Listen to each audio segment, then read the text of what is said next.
Hello, hello. This is Pauline from Pauline Art Stuff, and I am back for another color along.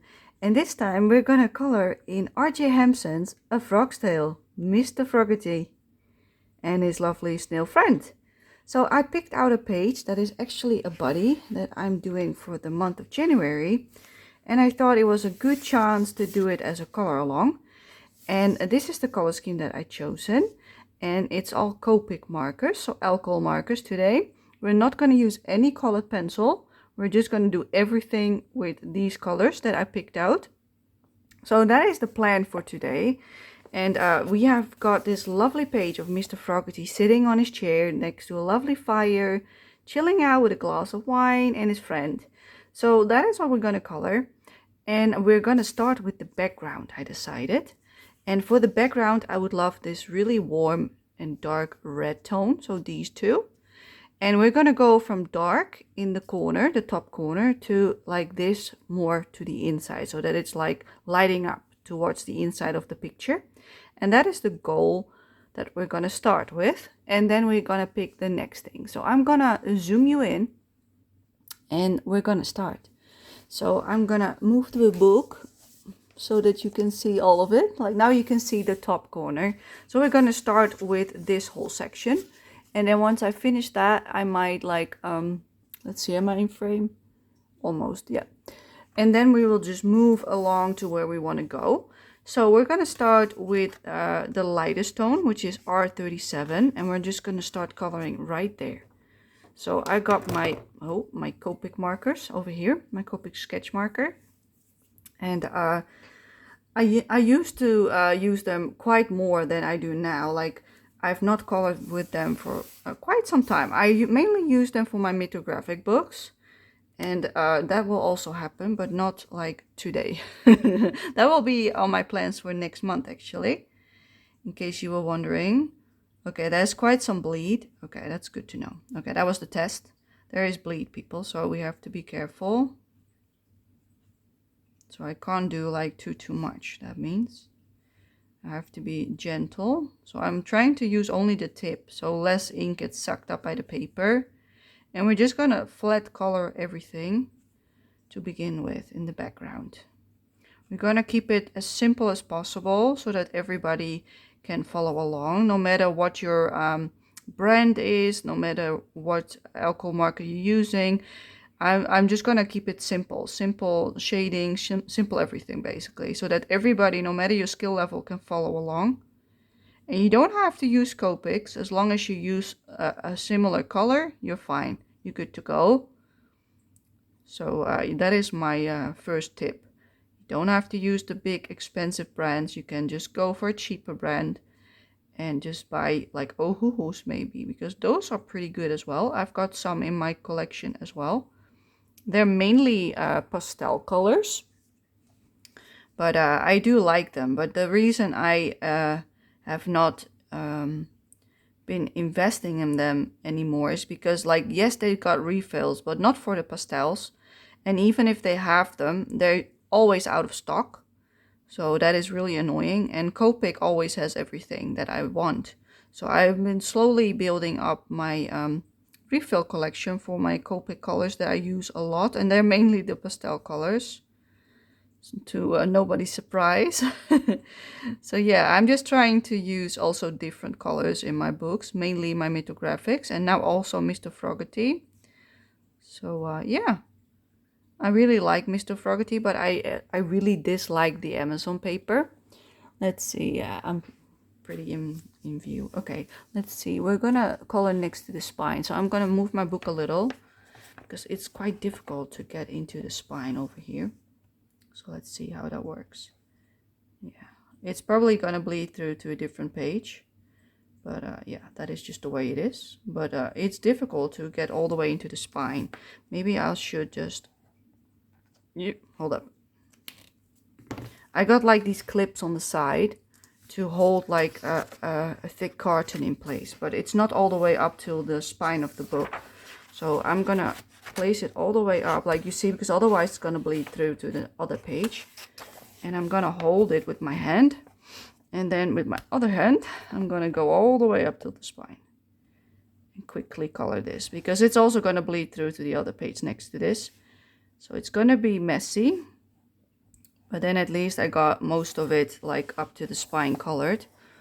Let's see, yes, I'm in view. Like, so we're just going to do the entire line here in this same color all the way down to the bottom of the page so that I don't have to go into the spine anymore.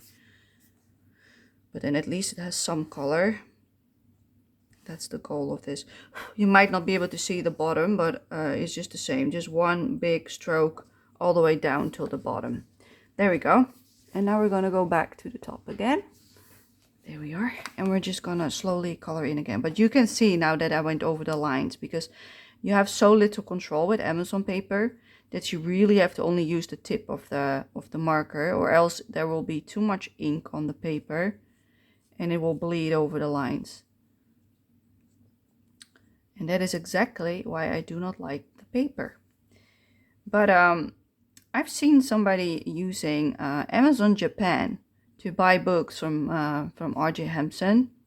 And they bought also the hardback from R.J. Hampson that is available.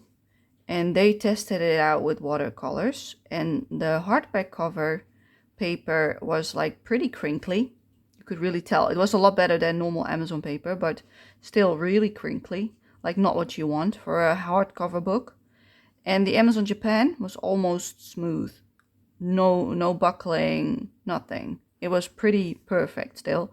So that means that Amazon Japan paper is definitely worth a try, in my opinion. So once I finish this book, or my Matchstick Mouse, or any of those books that are on Amazon paper, I might want to try just one of them in Amazon Japan and see what the paper is like. Because if I like that paper a lot better, then that will be my way to go if I would like a new book from either one of those artists, because I love them.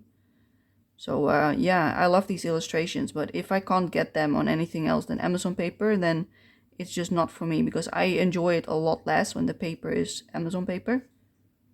So I really hope that then I can at least buy some more Mr. Fogherty in the future, or Matchstick Mouse, because I like both of those so much. But I don't want to have more than like one book at a time. So just so that I really will fill up what I've got.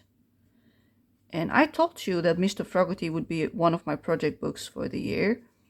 But because I've been rearranging my plans a little for this whole year, because of the fact that I want to do more color alongs, like for requests that people have made in the past.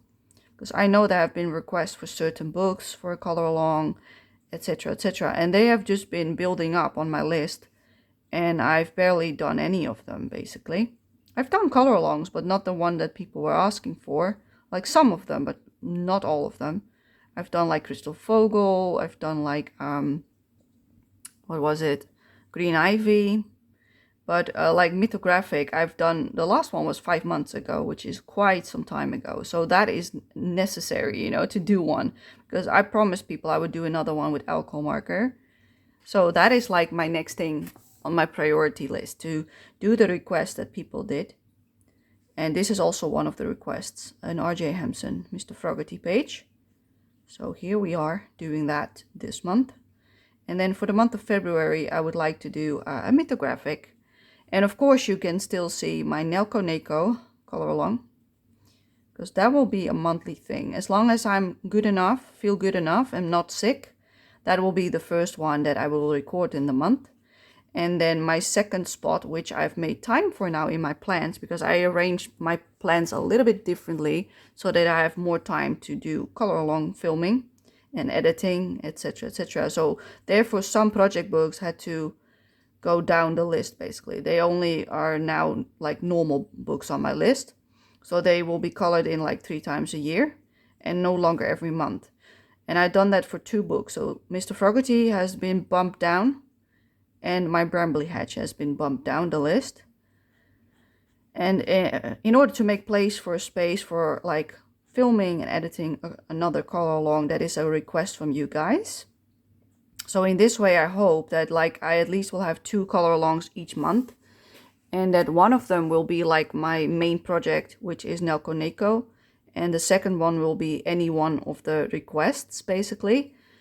And I will just keep adding the request to my list, and I will just go down the list basically, and I'll work my way through. So if I did a mythographic and I get another request, it will go on the bottom of the list.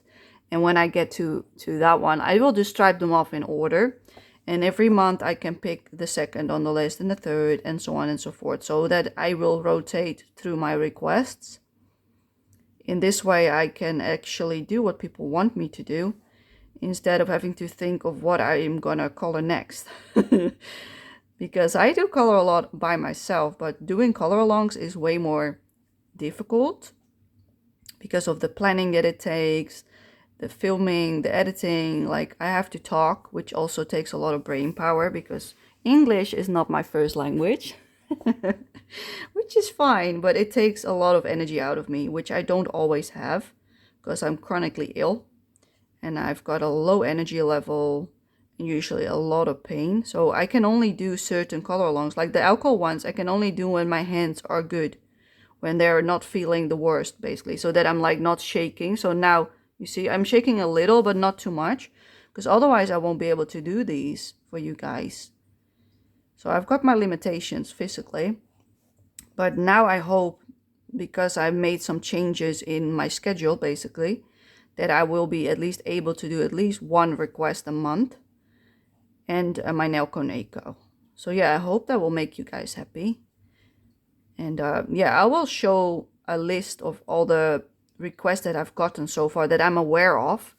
And if I missed any that I will show in my February plans video, then let me know in the comment section of that video.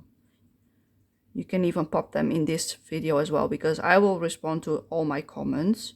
And if you didn't get a heart or anything, that means I haven't read it yet. But I always heart like every comment, and I will usually also reply. So yeah, once I place the heart next to a comment, that means I at least read it, and it will be added to the list. So yeah, that is like how I want to deal with those kind of things going forward, because I thought it was pretty stupid of me that I promised a color along 5 months ago and I still haven't done it. And then with that I mean the mythographic color along. And yeah, I feel bad about that. So I thought, okay, this is the time to change it up, Pauline. If you really want to do this, then change it up, because you need time for this. So schedule it in. So I hope by doing this, by bumping some project books off the list, that gives me enough space and time to do this for you guys, because I really enjoy making these. But I do need to take at least double the amount of time that I need for a normal page, plus the editing. So like, it will already take quite some days just to make one color along, let alone like 2 or 3 or whatever, you know. It takes forever. Okay, let me move the book up a little bit, because we got more. Yeah, like this is how it's in frame. Okay, good. Then I can continue, push the thing back in. Otherwise we'll bleed through. So yeah, that is what has been up my mind, because like last color along with the nail koneko, I said that this was also a project book, blah blah blah. But yeah, I had to change my plans in order to make time for color alongs. And I think that's way more important than for me to finish books, actually. Like, nail koneko won't be finished anytime soon, but I know a lot of people enjoy those color alongs, and so do I. So we're gonna keep that one as a main. And then the second one for the month will be one of the requests of the list. So if there is something you would like to see that is in my collection, that you would like to see a color along of, let me know. Because that can be my priority then. Then I don't pick my books myself for a color along. I will just let you decide basically what I'm gonna do out of my collection. Because yeah, you will see my collection video as well very soon, by the end of January. I've already filmed part 1, which will be all my non-Asian books basically. And then part 2 will be all the Asian books in my collection. So every Japanese book, every Korean book. Don't have any Chinese. But yeah, that is to be coming soon after this one. And then we will see how it goes from February onwards, when I am going to do my new schedule and how that will work out basically. I really hope it will work out really well, because that means I will be more on top of everything. And that is my goal for this year, to do more requests and keep on track. So yeah, I'm just taking my time because of the bleeding. You have to be really careful not to go over the lines too much. But if you made a big oopsie, you can always take an alcohol blender. What do you call it? There's a name for it. I can't get to it. Like there's a number 0. That's like the alcohol blender marker, basically. There's only alcohol in it, basically, with some glycerin, of course. So the mixture without any ink. And you can like rub against it, and then it will push it back out, basically. And then you can get some of it gone where you don't want it. So that is a good thing to know. If you made a little mistake, you can push it back out with a colorless blender marker thing. I have no idea. Something around the line of that it's called. My brain is not working today. Yeah. So I hope that makes you guys happy to know that that is like my plan going forward. And yeah. Today we're just gonna have fun with Mr. Fogherty. And I don't know if you already seen the end of year, I think it was, from RJ Emson. He made a video of everything that he did and what was coming next in this year, 2026. And he also told us some news about what's upcoming, basically. And one of those things was a new Mr. Fogherty book. And he's going on another adventure. That's what RJ said in his video. So I'm curious to see what the topic will be of the new Mr. Fogherty book for 2026.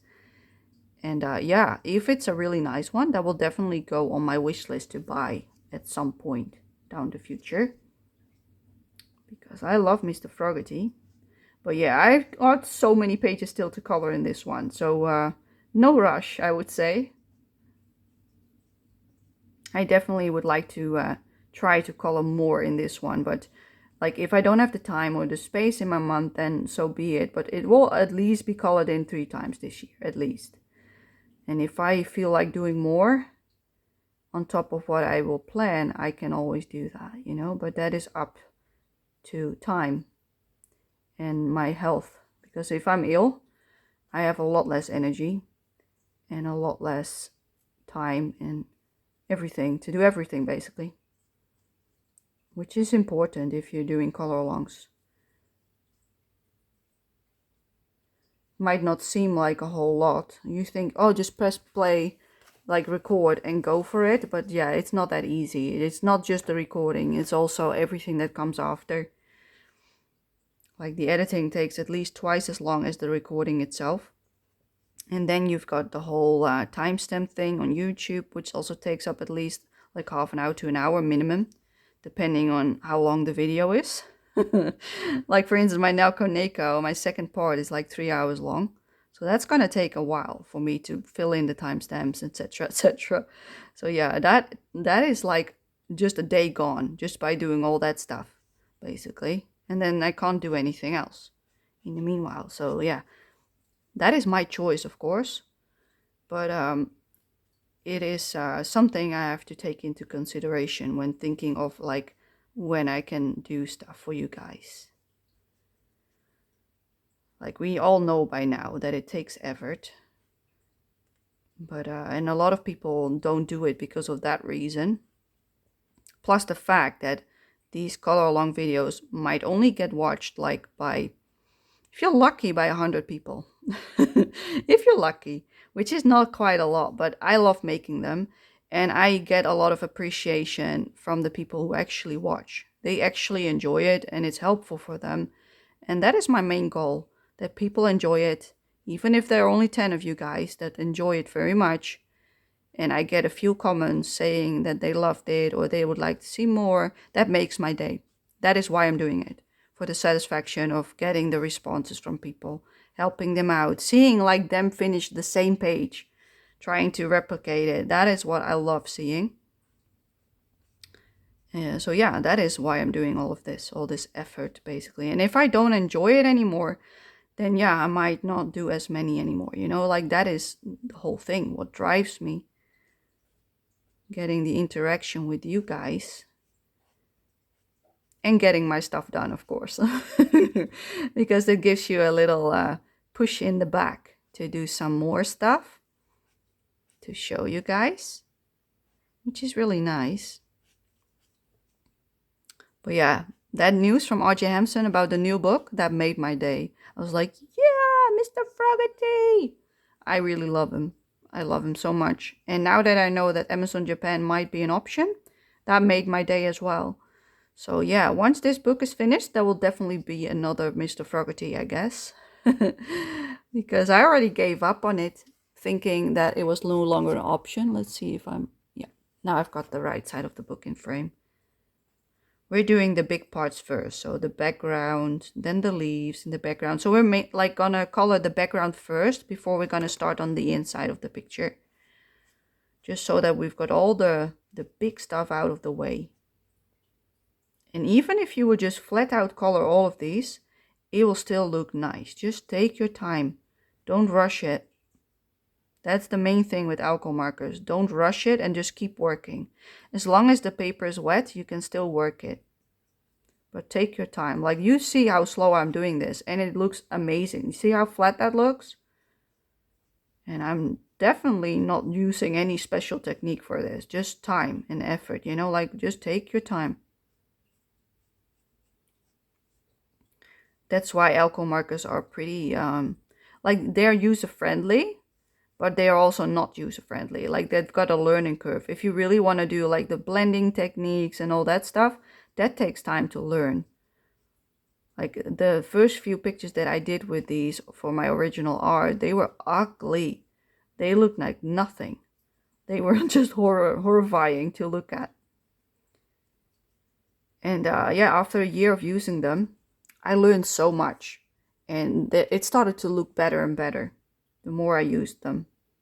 So it's literally a matter of just trying them out, play with them, and see what it does. But like, color over a color with a different color. Like, once we place this, go over it with a blue, see what happens.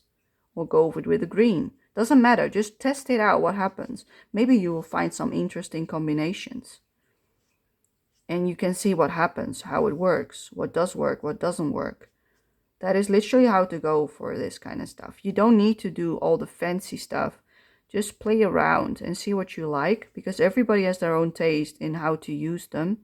Some only like to use them for basing, while others also want to do some shading. Like maybe some minimal shading, but some.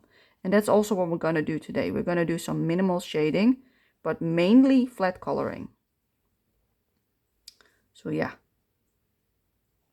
That is the plan for today. I love this red tone. Nice and warm. So yeah, this is a buddy of mine that I'm doing with two people.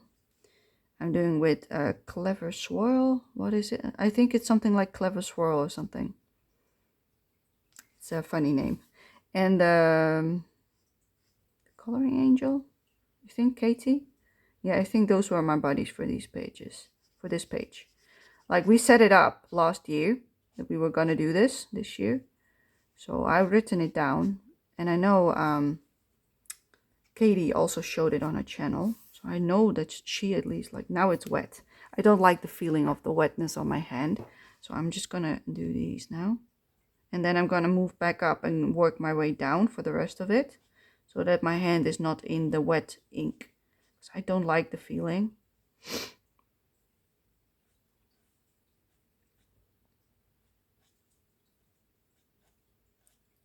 But these books are usually quite intricate still, even though it's like they're considered easy books, but also like there's a lot of pages. Like this one is pretty intricate.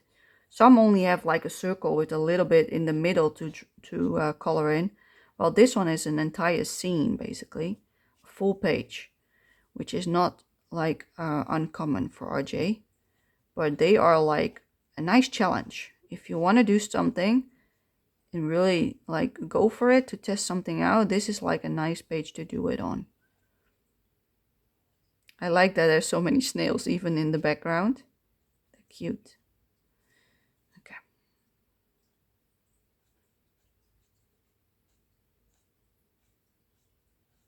Yeah, I'm trying to stay away from the lines so that it won't go over the lines.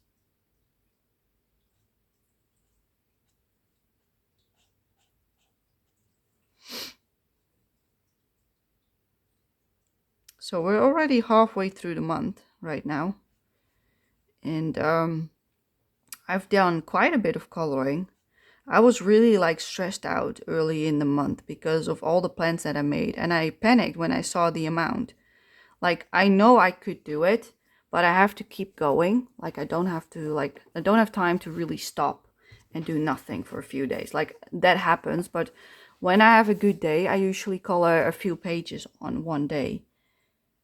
Like, I have like 2 coloring sessions, one in the afternoon and one in the evening, and I might color like 2 pages and start on the third one, sometimes depending on what I'm doing. Like, if it's a really intricate page, then no. That will at least take me 2 days to work on. Even if I do like 2 sessions on it, it'll still take me another day. But a book like this could definitely be done in 1 coloring session. Like, a coloring session is about 2 hours for me, roughly, give or take. And then I'll have a break, like dinner or whatever it is, or a nap, and then I color again for another like 1.5, 2 hours, depending on my energy, of course. Usually the second time I color is shorter,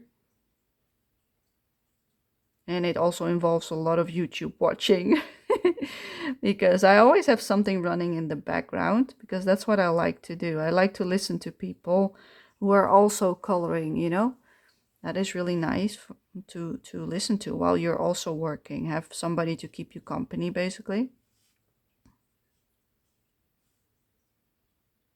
Yeah, you can see that my page is sticking out. It's like a hard carton page that is sticking out. So that if I want to do the edges, I can just color over the edge because there's extra surface on the side of the page. That's why I like using those things to protect the next page instead of just copy paper. Of course you could do copy paper, but then you don't have the extra space on the side to work with, which makes it sometimes a bit easier to color the edges of the page. As you can see, I usually try to first outline it and then like fill it in. That's how I do these kind of things. And usually I would also move my book around to make the angle for my hand easier on my wrist. But because I'm filming it for you guys, I'll try to keep it up straight. And I will just be a bit slower than I usually am, which is fine. That gives you more time to do the same thing. And if you don't want to hear me talk, you can also mute me or skip forward to the next part. I really don't mind. I just want it to feel like you're like visiting me and we're coloring together. The snow has finally disappeared a little bit, like not entirely, but loads of it is now gone because it has warmed up a little bit. It does still feel really cold because of the wind. It's really humid outside, and so the air is really cold, even though it might be above, like, it's no longer freezing basically, but it still feels like it's freezing, even though it's definitely not freezing anymore. So the snow is melting, so the roads are getting better, which hopefully means that by next week I might be able to get back outside, which I'm looking forward to. Even though it's cold, I want to have some fresh air and get out, you know. I've been stuck indoors for like since my birthday, which was the 6th of January. So I haven't been out since. And I would love to get out and go for a little stroll with my wheelchair, basically. Rolling around. Yeah. I used to go for walks. When I was still able to walk, I would go in the morning and walk a little bit, because even then I had trouble walking. And I couldn't stand for too long either. And now that I can't walk anymore, I don't do that anymore. Like, I don't go out every morning. I only go out maybe twice a week usually. One time for groceries and the other time because I want to. But if the weather is like really bad, like really cold or wet, I stay indoors because otherwise I get ill. I don't want to do that, you know. But yeah, I used to go out every day to have a little walk around the block, like maybe 10 minutes or so, 15 minutes, and I would go back home. That was enough. At least I had the fresh air, you know, and I enjoyed it. Lovely walk. Yeah. So this is quite a big space to color in. Like, if you don't want to use alcohol markers and you want to do this with colored pencil, you could do that as well. Just pick a similar color. You don't have to use alcohol markers like I do, but it speeds things up using alcohol markers. Pencils take a lot longer.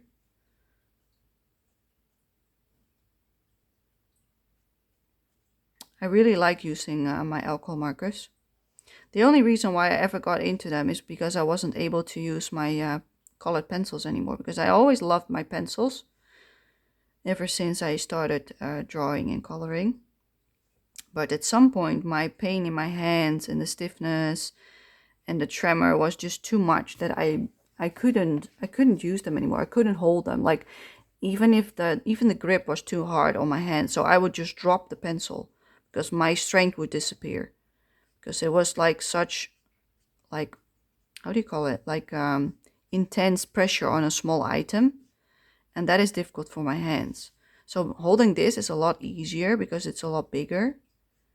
So that's why I went to alcohol markers at some point when I was really like not doing well. So I colored with them for a few years because of that reason. And I've been building up my collection for the last 8 to 10 years, I think, something like that, maybe even longer. I think the first set that I bought was something around 2015, maybe 2016, maybe.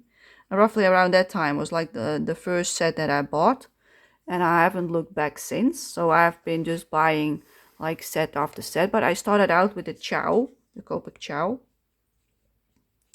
and then when I had all the colors, I upgraded to sketch markers for the ones that were empty, and I like them a lot more because these ones have numbers on the caps, while the Copic don't. You don't have the number on the cap, so it's difficult to find the right color. Plus, you only have a selection of all the colors available in the Chow as well. There's a lot more colors available in the sketch marker or the classic shape.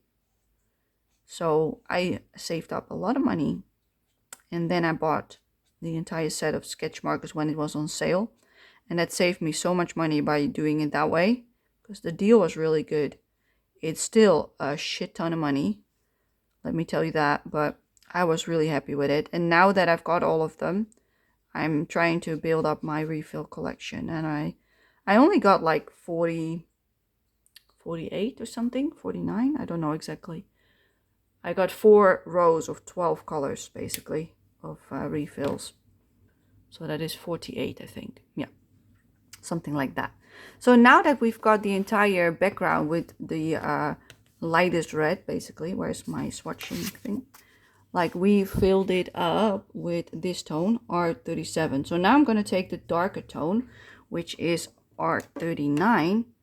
Oh, maybe I should tell you the names. The R37 is Carmine, and the R39 is Garnet. So we're going to switch to the Garnet, which is like a darker tone, way darker tone.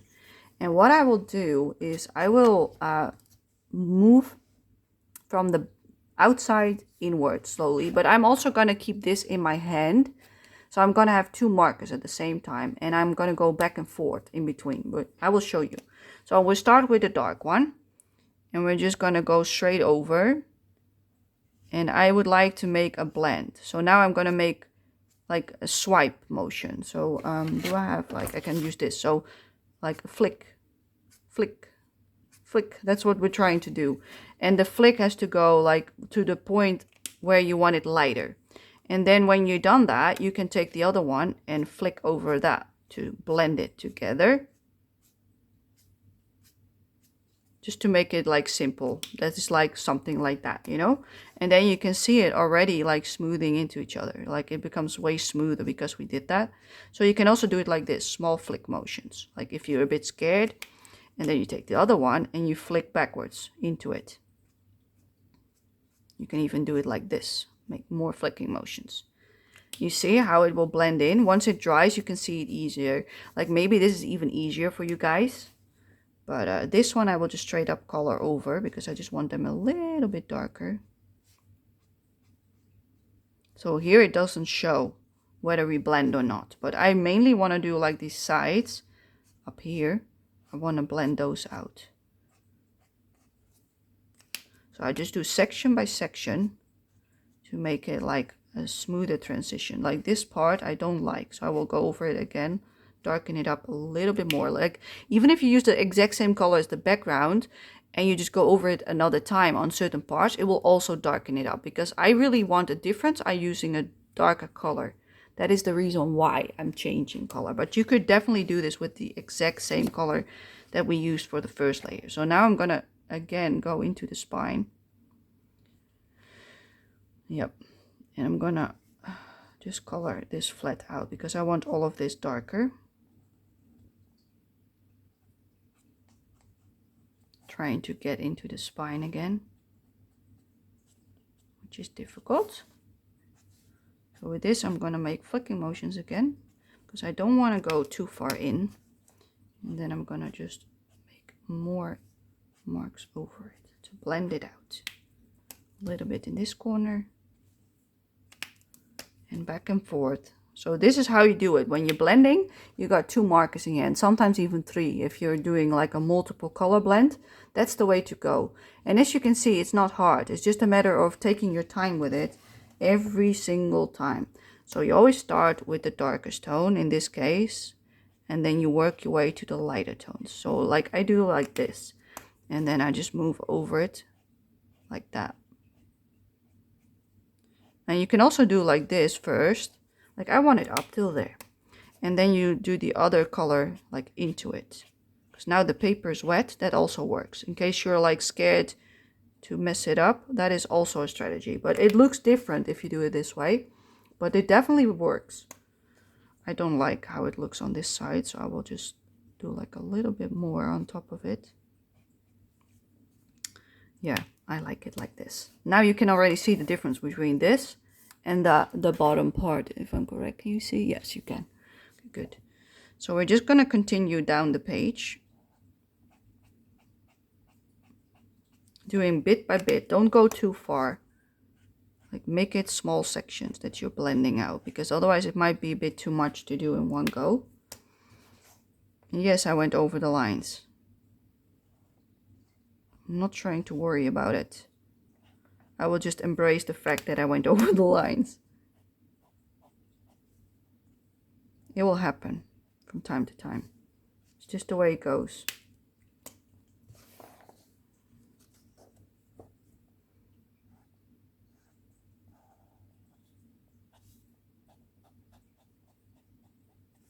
I'm not sure if I'm in view, but let me finish off this little bit and then I'll move the book again for you guys.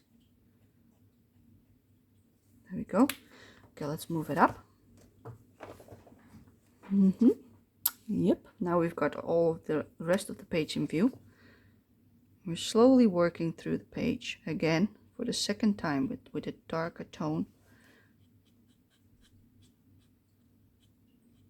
As you can see, I'm just taking my time bit by bit so I can blend it out.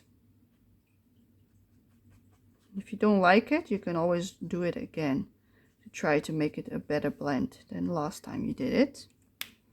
Like this might not be really nice, so let me smooth that out a little bit more. I just want it to be smooth. This paper works pretty well with the alcohol marker, as you can tell. But it also depends on your own taste, like what do you like, you know?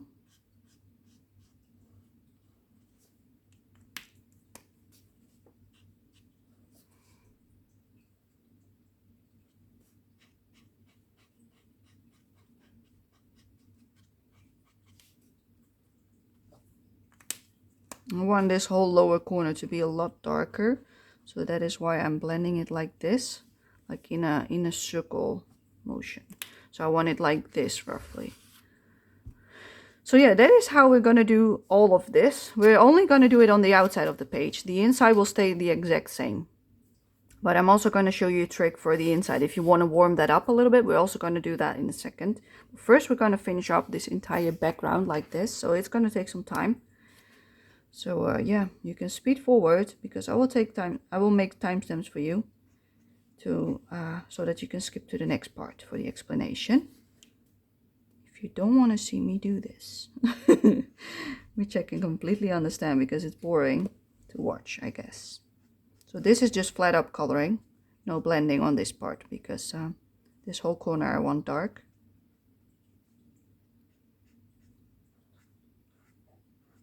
And here I want to probably, like this is probably the part where I want to blend again. So this part I can still color straight up. And then here I want to blend it out again. So that's something I'm gonna do first. Like I see that this is not nice, so I'm gonna go over it, make it wet, see if that helps. It's a bit too stark in my opinion. Like now I really messed this up. So what I'm gonna do now is I'm gonna take my alcohol blender shit, whatever the heck this is called. What is it called? It will say it, the colorless blender, people. This thing, and I'm just gonna take it and I'm gonna like just color here. I'm not sure if this is gonna work because it's a pretty dark color. I'm just gonna keep rubbing like this and try to push it out. Like it already is becoming lighter, but I'm trying to push the ink out of the line. Get out. So you're just gonna keep rubbing so that the alcohol will push it back. See, it's pushing it back. So now it's a lot lighter. So you could also do that for these lines. Like just color next to the line, push it back. Like this is already like long dried up. But even if you do it right now, it will still push it a little bit back. It will not be the prettiest, but at least it will help a little bit. And that's how you could fix it. But I would do it straight away. When you see it happening, straight away do it. But you will always have some left with a color like this. But this is already a lot better than what we had before. And I messed up as well at the top of the page. Like with this leaf, I did it as well. So if we're going to try to fix that, we're going to color next to it. And push it back. Just keep going.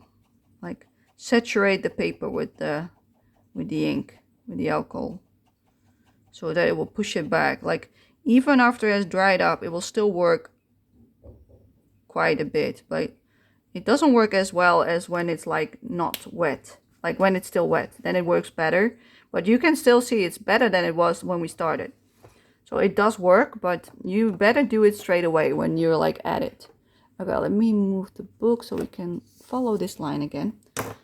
Okay, we're going back to our R39 garnet and our R37 carmine. We're gonna do the same again. So let's keep going.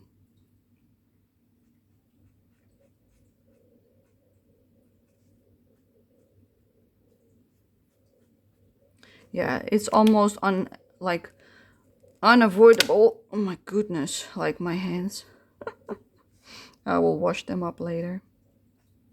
It's almost unavoidable that you're gonna mess things up at some point with like blending, that you're gonna make a mess or go over a line by accident or whatever, you know.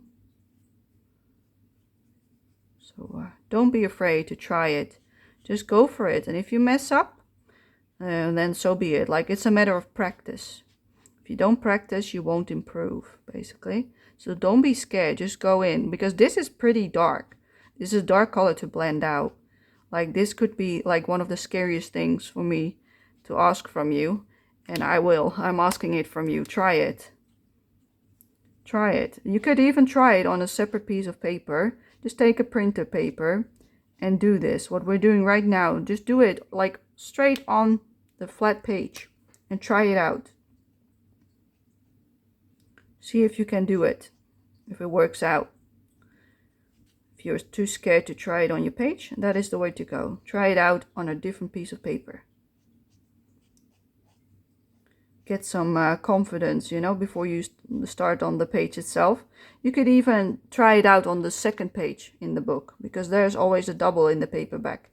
Yeah, a double with a difference. But if you only color one set, then you can use the other one to practice. That's how I see it, at least. Okay, let me see if I'm in frame. Yes, I am. Okay, good. Okay, now we're going around this corner. So I want the blend somewhere around here, basically. So I'm first gonna do the other tone. So I'm just gonna wet the edge that I want the color to blend into the other one.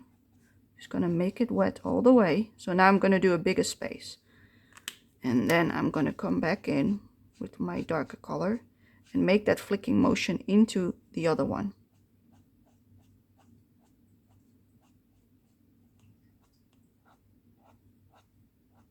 And then color in the rest like we did before.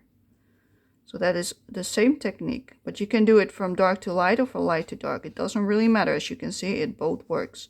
So now I will fill up the rest, because that one don't need blending at all. But this is how you could shade everything as well. Like, this is now a pretty big space, but it works the exact same. You just have to usually have at least 2 alcohol markers in your hand to do this, so it becomes nice and smooth. Like, this might not be nice, so what you do then, you take the original color and just go over it a little bit more to blend that out as well.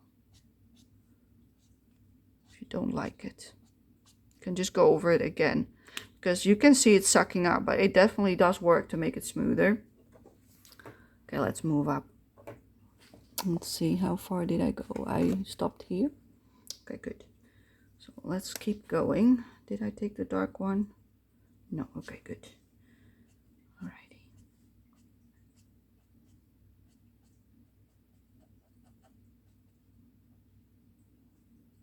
I'm just gonna flat out color this and then come back in with a dark tone and blend into it. And that's it. That's how easy it is to blend 2 colors. Ugh, this one is like so stuck every single time that I've got an argument with it. And I'm making flicking motions to the inside, because that makes it nice and smooth as well. Instead of going like this, then you get that hard line. You see the difference? Well, if I do flicking motions outward, that line is less visible. So that is also a trick to know how to blend. Always blend the flicking motion towards the point that you want to blend out. Oh, Jesus. That was a tough one to pull out.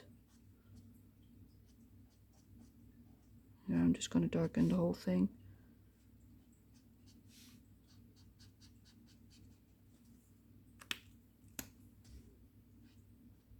It can be messy because of like the lid opening and closing. You could even leave the lids off, but that is even worse for me, because if I get a spasm, I'm screwed. Because then I will throw them around, basically. They will just fly through the air, and nobody wants that. Yes, I'm in view. Good, good, good, good. Okay, let's continue. Finish off this this background with the dark red. Yeah, I'm happy with it so far.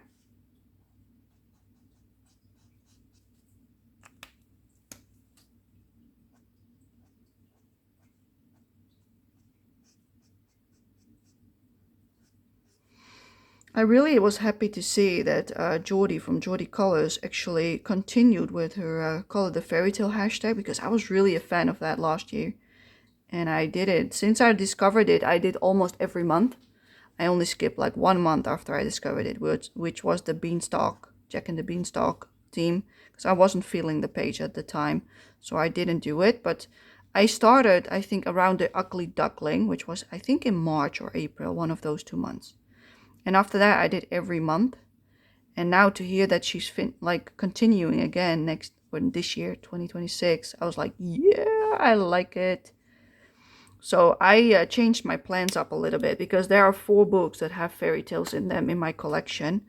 So I made sure that I picked all 4 books, and I took a look in them which pages I've got in each book. So which fairy tales do I have in each book that are on the list for the Call of the Fairy Tales, so that I can spread the love between 4 books. So I picked each book like 3 times. So there's 4 books, and each of them got picked 3 times throughout the year, so that they all get the same amount of love. But now I can like participate in the hashtag. Well, otherwise I wasn't able to, because those books were otherwise spread out through the year on my plans, and it might not have the page that is called that month, you know? So that's how I fixed it, that I actually do have a page for each month, which is really nice, because now I know for sure I've got one page that qualifies for the theme of the month, instead of having to look for like keywords and such, because I don't want to do that. I'd rather do the fairy tale itself. I like that a lot more. So yeah, that's how I've been changing up my plans because of that reason, which is totally fine. Like, if you like something, go for it, you know? That's why I changed it up, because I like doing the hashtag. And we're done with the blending. So let me zoom you out for a second. There we go. So that is the background done with the red. Like, you see how much I went over the line?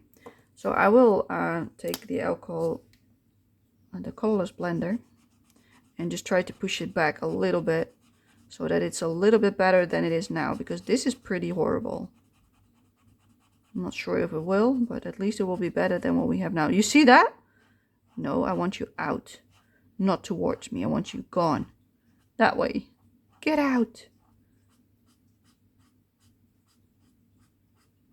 Yeah, it might be too late. Well, anyway, I tried. Yeah, I'm too late. It's already dried up. But that is a shame. I will have a little pause, and I'll be right back. Alrighty, and I'm back. I just took the chance to have a little bit of food and a warm tea, so we can continue on this lovely page. Next up, we're gonna do those, what are they called? Vines, maybe, with leaves on them. And we could go 2 ways. We could go for like the brown, but that would be like really boring. So I think we're gonna go for these greens. So we're gonna take both greens, because we're also gonna make blends again.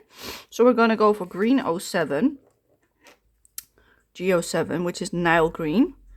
And we're gonna go for yellow green 25, which is celadon green, which are these 2 colors. So those are the 2 that we're gonna take.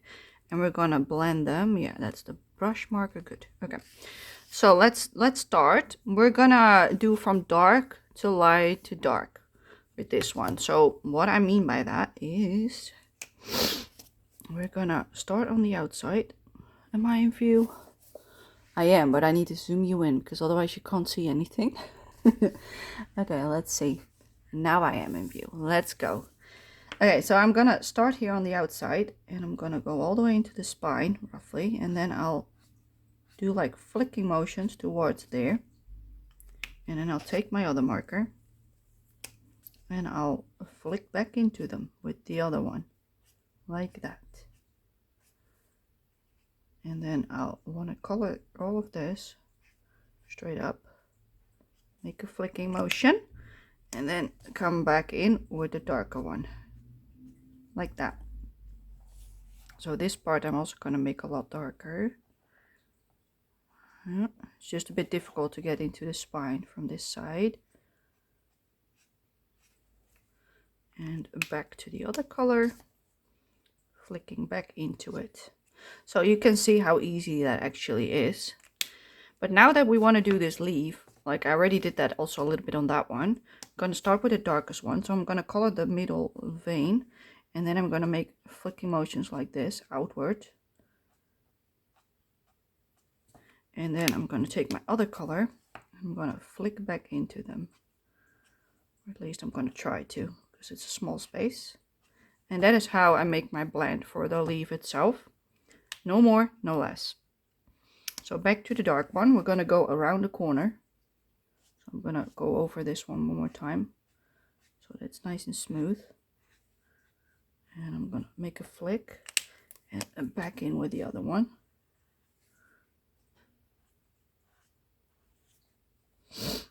And back into the darker one on the other side.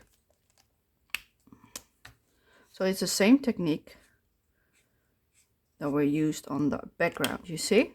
And it will do, the paper do a lot of work for you as well. So you don't really have to worry too much. Just make sure your flicking motion is like going.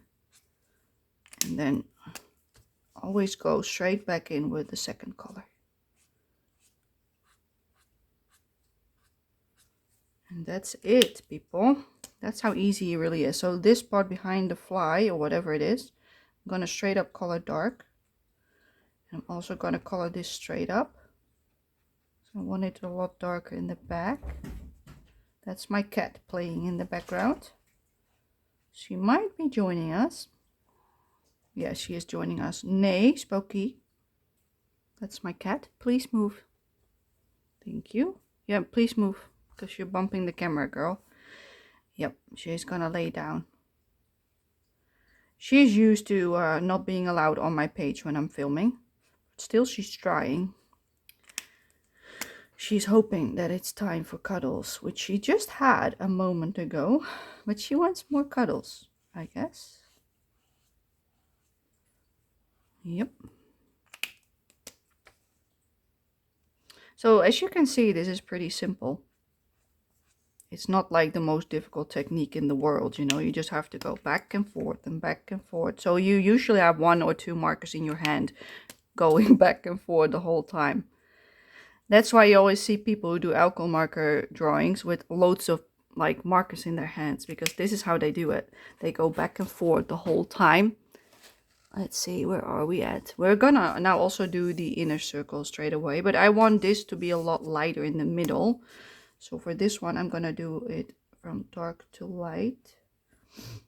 And this one I also want a little bit lighter this time around, so I'm trying to do less flicking motions on this one. There we go. Maybe even leave some white on the edge, like that, to make it even lighter. And now I'm gonna color the edge on the outer side of the vine, like this. And then I'm gonna take my other one and I'm gonna try to keep the inside white while I go over this one. At least I'm trying to. It's not as easy. But yeah, that's what I'm trying to do here.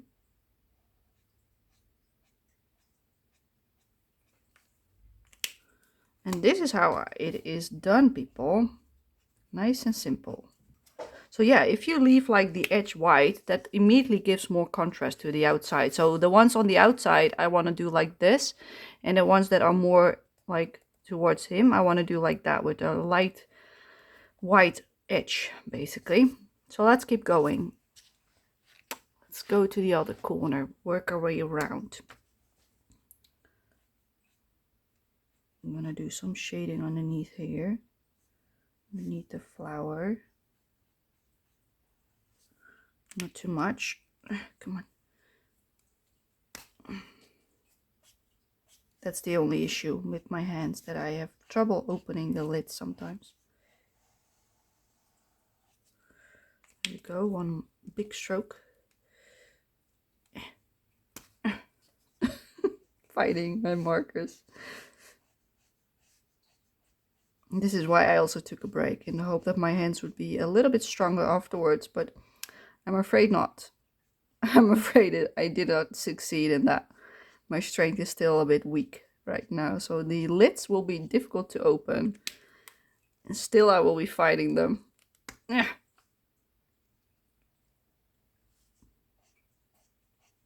Which is fine. Yeah. Just the way it goes. The longer I am drawing, the less like strength I have in my hands. So that is an issue that I have to deal with myself. Let's do the ones over here. So we're gonna start with the dark one again.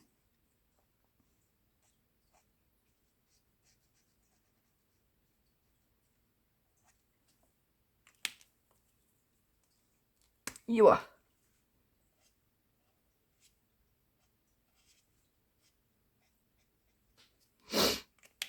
Slowly working my way through the page, basically. Yeah, always try to follow the lines on the page when you're making your flicking motions. Like that. That is what you want it to look like. But usually I miss the mark sometimes. Just happens. So this side I'm gonna color completely. But the left side I'm gonna try to leave some white because it's closer to the middle. Oh, you saw that? You saw that ink moving? Oh my goodness. That was beautiful. That was a gorgeous thing to happen. I liked it. It was pretty to watch.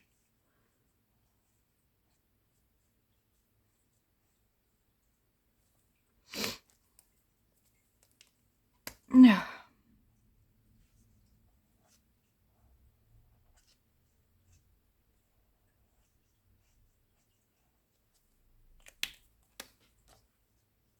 So don't be afraid to use the white of the paper for your highlights. Yeah, let's also shade this part straight away. It's already looking funky anyway. So we make that the dark part because of that reason. So that it is not as noticeable that we messed up before. There we go. Let's just do it a different way this time. See if that works as well. Yeah. Probably will. See? Works as well. Yeah, it's not that difficult at all. You see, they're pretty flexible, these markers. You can do it in different ways and it still works out. As long as you work it while it's wet, you're pretty good to go.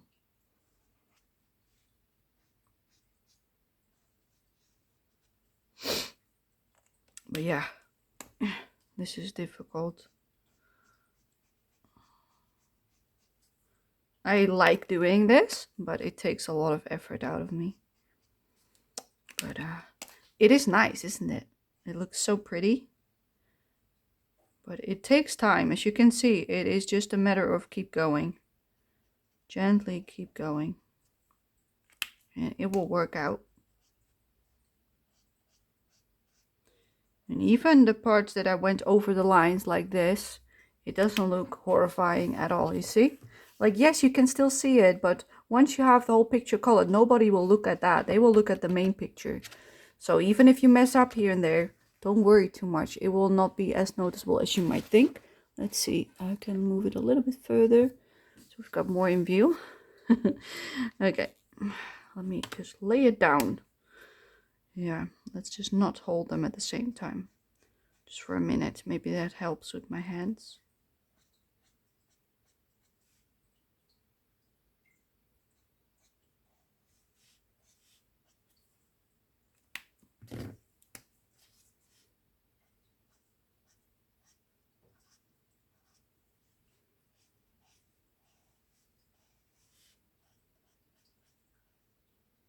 Yeah, I should do that with the dark green. That bit. Come here. No rolling around allowed. Okay, let's see. Do I have to move again? Yes, I do. Alrighty, let's move you all the way up. Let's keep going. Yeah, I think it's magic doing alcohol markers like this. It always works out pretty easily. Like, you see how much, like, it's basically no effort at all doing it like this. It's not that difficult. You can see it. And it looks amazing. Like, you don't have to be a master in alcohol markers to be able to do this. That's why I think it's pretty user-friendly, even if you don't know how to work with them. Because even doing it like this gets you really nice results, as you can see. There's not much effort involved at all. There we go. Back in with the dark one on the outside.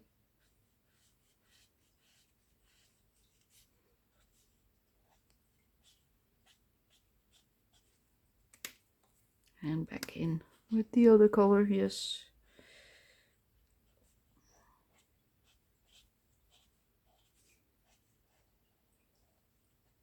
There we go.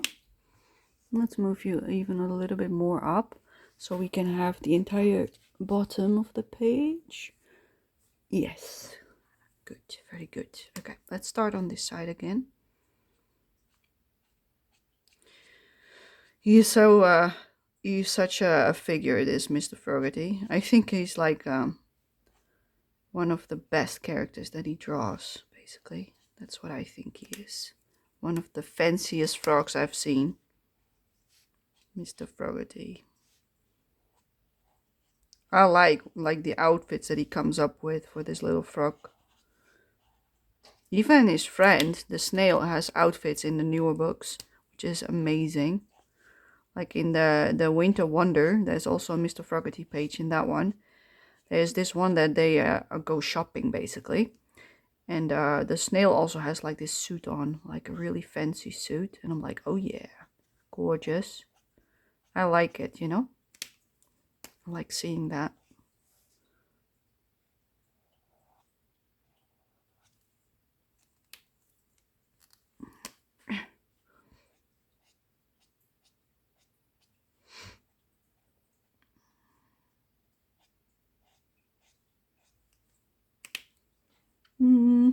Yep. Just checking on my screen how it looks. If I'm still in view. It is difficult to know if I'm in view or not, because sometimes I move my book without knowing like that I did that. And then I watch my recording, I'm like, oh, I did it again. So this is why I keep checking every once in so often to see if I'm still in view. And I am, so that's good. Yeah, really good. There we go. Some more things done.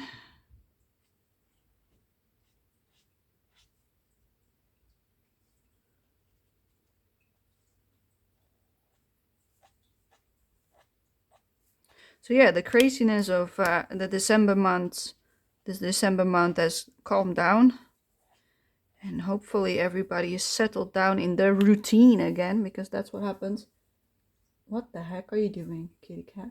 She's climbing my Christmas tree because I still haven't cleaned it up entirely. Like the tree is still standing with just not the decorations, but just the lights in it. That's it. That's all that's left in it, but it's still standing because I didn't have the energy to clean it up. And she's meowing, trying to get attention, that is. It's not working. I ignore her on purpose because she knows she's not allowed in there. And that's why she's doing it, to get a response. And if she doesn't get it, she will meow really loudly. But I have to be strong now and not like respond to her. Ignore her on purpose. And then she will hopefully settle down. Yeah, mommy hears you, BB. I will give her some attention soon. She's just being a little bit, how do you say it? Spoiled at the moment. She just had a lovely snack and some cuddles, but it wasn't enough. Like, no, this princess needs more attention. That's what she's saying. More attention, mommy. Please, more attention.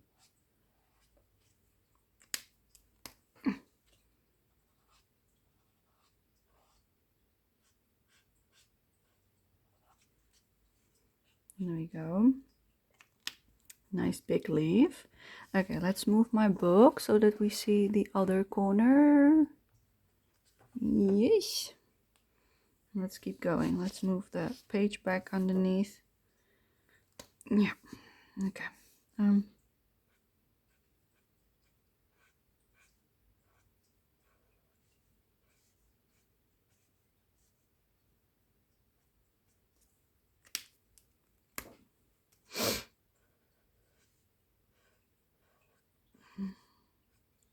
I like the contrasting colors of the green with the red.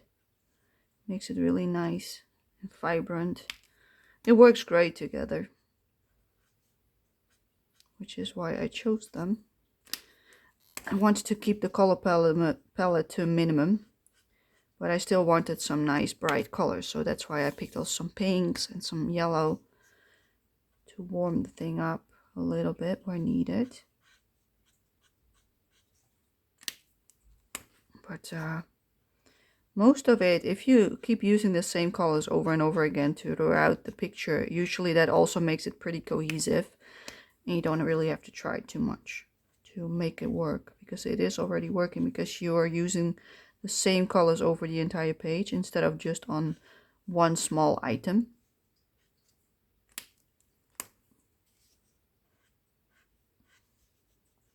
But yeah, using the white of the paper is always a nice thing to do with alcohol markers. Excuse me. Yeah, I still got a cough sometimes. It comes and it goes. Right now it's back.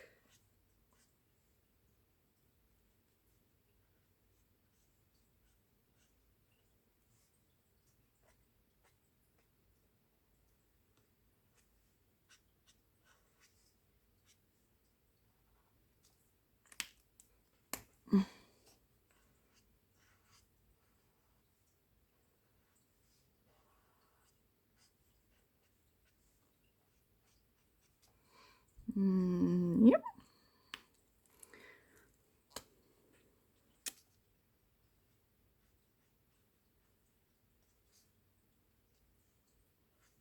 Yeah, for me it takes almost just as much time to color with alcohol markers than it does with colored pencils. So yes, it does speed some things up, but not everything. Like, you still gotta do the exact same, you know? It's just a different medium. And it doesn't always work better than pencils. I just prefer pencils usually, but for books like this, when the paper is not the best, then I do definitely gravitate towards my alcohol markers, because it's easier on my hands with this paper. I can't do the same as I can with normal paper on Amazon paper. It will take a lot more effort to get a nice result with pencils. I know it is doable, but I don't want to spend hours and hours on a page. That is just a struggle, you know? I want it to go smooth and be a pleasant experience. And this is a pleasant experience. Even though I've got trouble opening and closing my markers, even then, I still enjoy myself. Okay, let's color this one completely green. And then we got one more little bit over here to color, like the in-between part. Let me see. Just about fits. Like literally only like, yeah. Yeah, I'm just gonna color it straight up. It will bleed through to the other side, but so be it.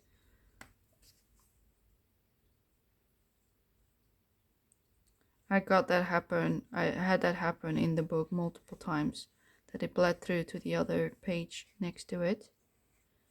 But I'll live with it, you know? That is a choice I made by going all the way into the spine. If I don't want that, then you can't go all the way up to the spine. Then you have to leave a white line. That is also possible. But I prefer to have everything nicely colored. And there we go. And the last little bit. And then we've done all the greenery inside. And then we're going to do the frog. Because I want to. Because I feel like it.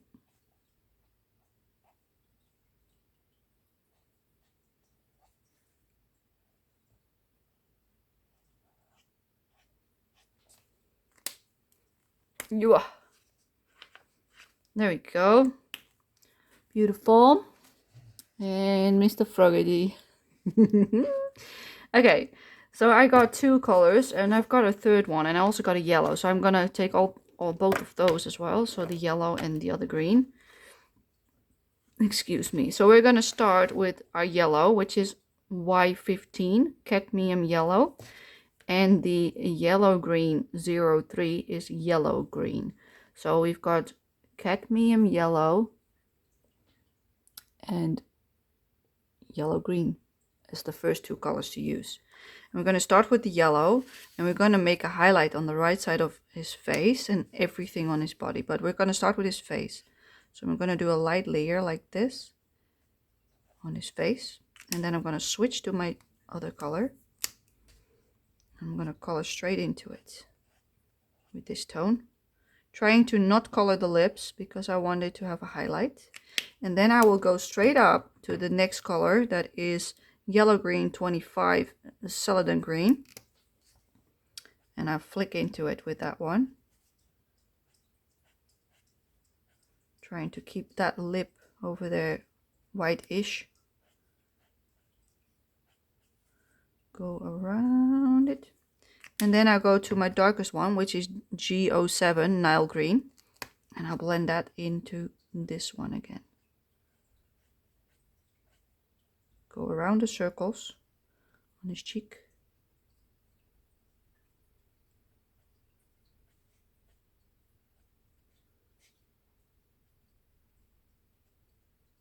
Blend it softly into each other.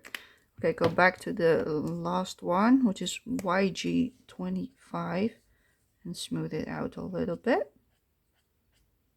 And there we have it. We got a nicely blended Mr. Fogherty face. And now we're also going to do that for his hands, but they're a lot smaller. So we're going to start again with the yellow 15, cadmium yellow. Going to do the whole right side of his hand.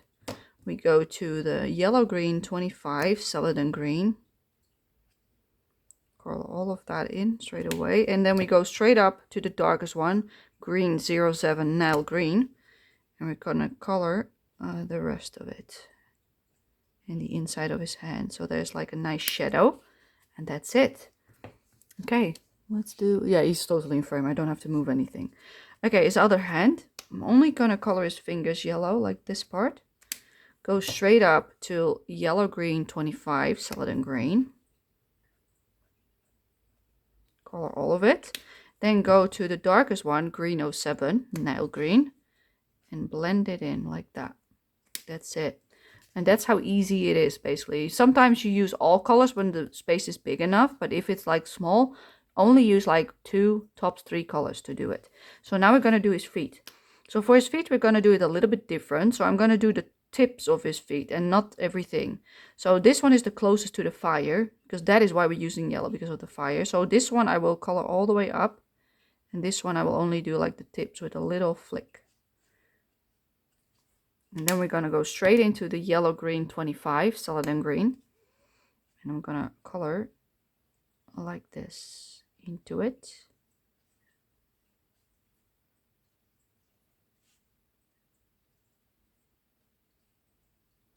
And then we go to the darkest one, G07 Nile green, and we do the left side and the bottom of his feet. And a little bit of shading on the sides, maybe a little bit underneath there, something like that. Let's go back to the yellow green 25 to smooth that part out, make it a little bit less of a harsh transition. And there we have it. That's Mr. Fogherty's skin colored in. So yeah, you see that I left parts white on purpose, like on his face. And we might add in some with like a paint pen in the end. But that is about it, everything that I want to do. So now we've got all of the rest of the page left, basically. So we have to pick a color for his chair, a color for the carpet, or the carpet and the wall. Because this is a warm light source, I would like to have warm colors. So that's why I picked so many warm colors. So I was thinking maybe making his shoe, I wanted to say, his chair, like the same red tone that we use for the background. So that one. And then probably blend it in with maybe some pink. So make those two a blend. And then for the carpet, I would like to have a lighter tone. So I could either go with like something like this, like a creamy tone. And then for the wall, I want like the brown tones with a warm glow on it. So that is my idea right now. So let's start with the background. So with the wall, like this wall behind the fire will be the darkest. So this one will have light from the fire, but there will be like a glowing area next to the fireplace. So we're gonna do the wall first. So I'm gonna take my yellow 15, cadmium yellow. I will put the green back because we're not gonna use them right now. And we're gonna take the let's see, I also need some for the fireplace itself. So I need the dark ones for the fireplace. So I'm gonna take the yellow red 12, which is like an orangey tone. Low cat, it's called, yellow red 12. And I'm gonna take this tone, E97, which is deep orange. And those are, so this one, and that one is the ones that I took, which make a nice blend. So these are the 3 that I picked out. So you know which ones I'm going to work with right now. So that's for the wall. So let's put this out of the view. And we're going to start with the darkest one straight next to the fireplace. So I'm going to, let's flip them, because this is like the brush marker side, the one with the gray edge. So I'm going to start on the right. Let me pull it more in frame so you can see the entire wall. Yes. Okay, let's go. We're going to start here. And we're going to blend upwards. See that nice warm tone? So yeah. And I'm going to flick outwards like that, flicking motions. But I think I need to go a bit more up, like further up. So we're going to just smooth this out and make flicking motions from this point.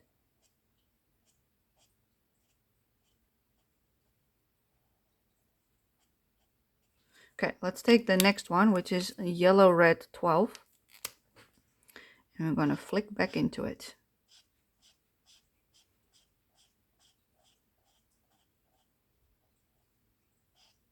It's going to be pretty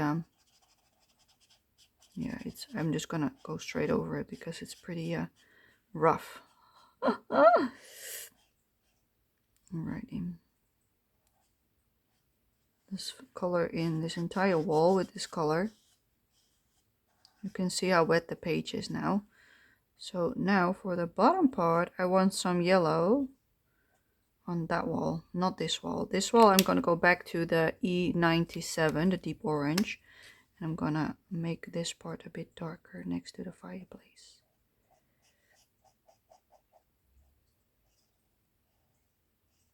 Like a drop shadow.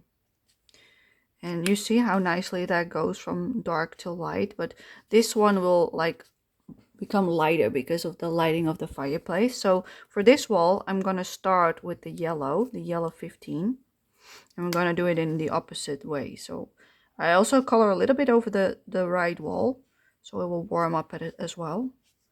I want quite a bit of yellow on this one, but I'm trying to keep it up till this point because that is where the fire roughly reaches. So I don't want to go much higher than this, but I do want it all the way up here roughly, give or take. Let's just color this all yellow. So I want quite a bit of yellow. And we're going to go over with the yellow red 12 in a second. So I have to keep working right now. Don't take too long because otherwise it will dry up. So I'm going to do a little bit behind the fish tank on the sides, and a little bit on the top. That's all I will do. And then I will switch to yellow red 12. I'm going to blend in into this one. Yeah, this is the difficult part, that you have to be a little bit fast.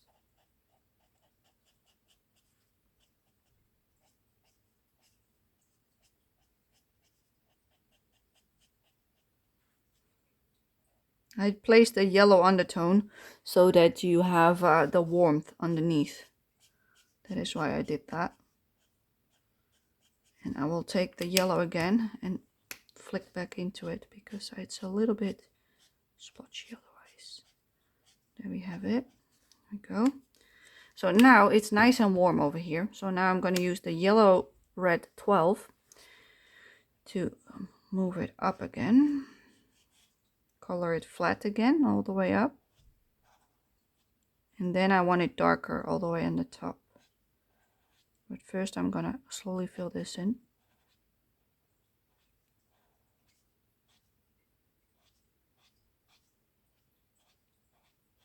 So now that we're all the way up, I'm going to take my dark tone, which is E97 deep orange. And I'm going to, am I in view? Yeah, now I definitely am. Okay, and I'm going to flick back into it like this. And then this I'm going to straight up color like that.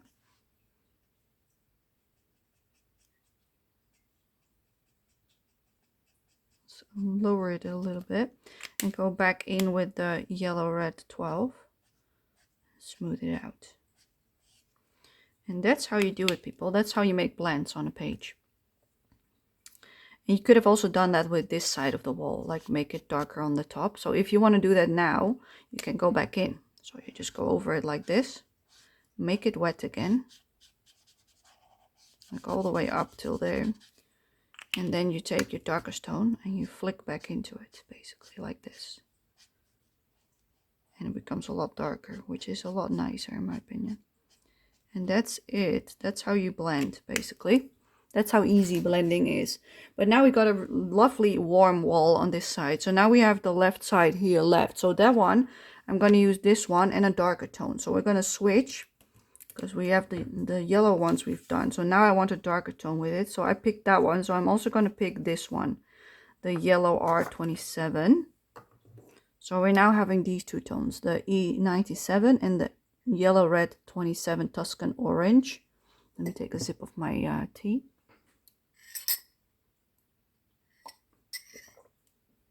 Before it's cold.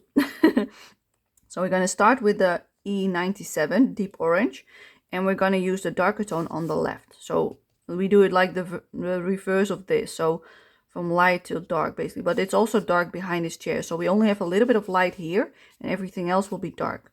So we're going to add the light tone over there, so that is right here.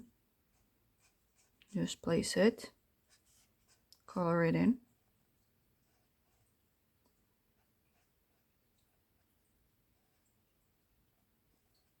Maybe a little bit on the other side to make it a bit more interesting. There we go. And then we're going to go straight to the darkest tone, which is yellow red 27, other side. And then we're flicking back into it from up, from above, like downwards like this. And we're doing the same on this side. And I might have to go back in with the other tone one more time to smooth this out.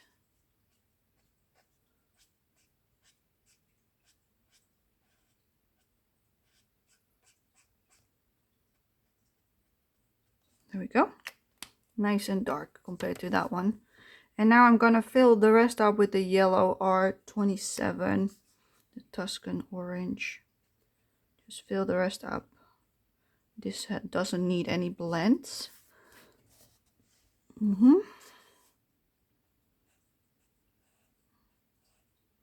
So you basically are thinking, where is your light source coming from? And that's where you base your blends on.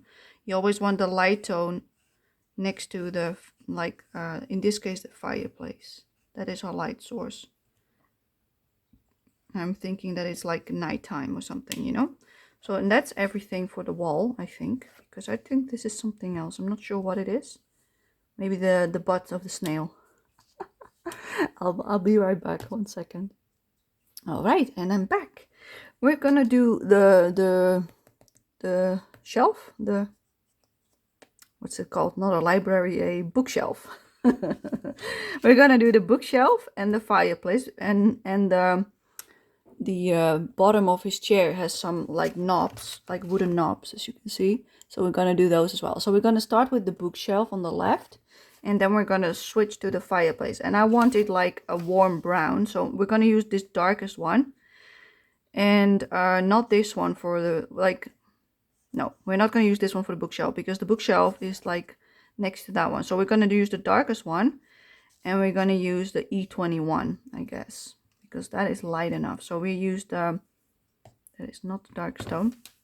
We use the E08 as the darkest tone, which is called brown. And we are also going to use the E21, which is called Soft Sun. So for the Soft Sun, we're going to do the edge of the bookshelf. So these ones. All the way. Just do it a little bit over it as well. Color all the way up till the books. Flat color it. Also do it for this shelf. And then we're switching to our... We need another color in between actually. Let's do the E97 as the in-between color, deep orange. And let's darken this part up a little bit. underneath the books. Really light touch so that you have a minimal amount of ink, but it will blend into the other tone. So I will straight up color next to it as well. And then I will take my darkest tone, which is E08 brown. Oh, other side. And I will color in the rest of the bookshelf in the middle, flicking into what we just did.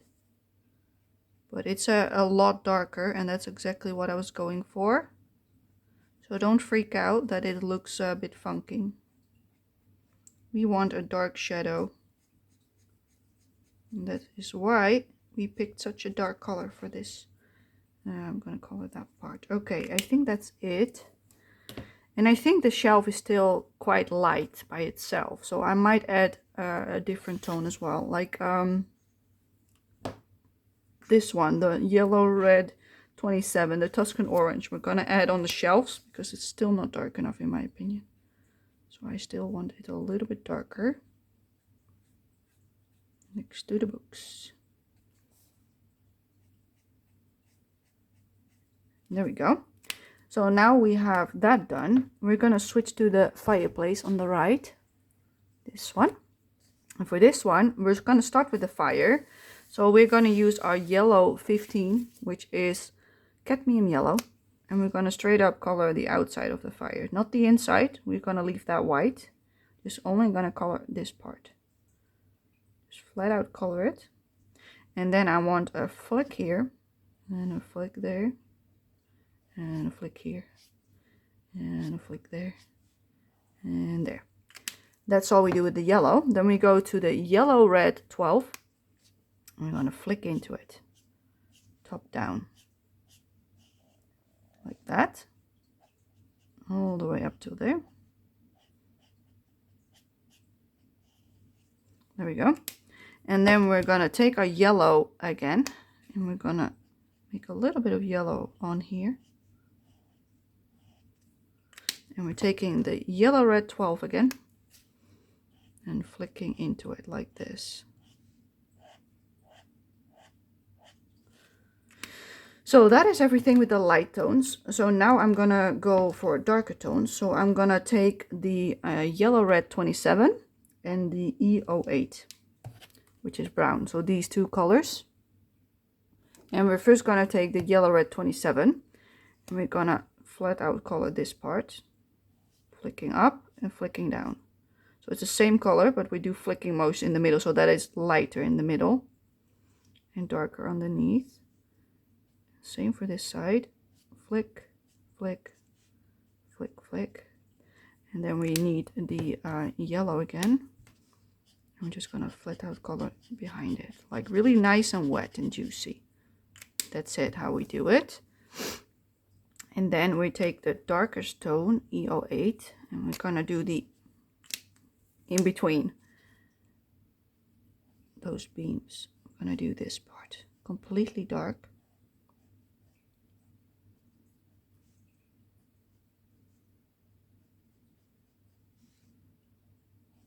And also the top shelf we're also gonna do dark.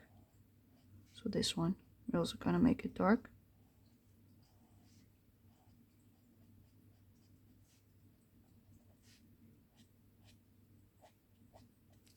Okay, let's take the yellow red 12. Make a nice blend.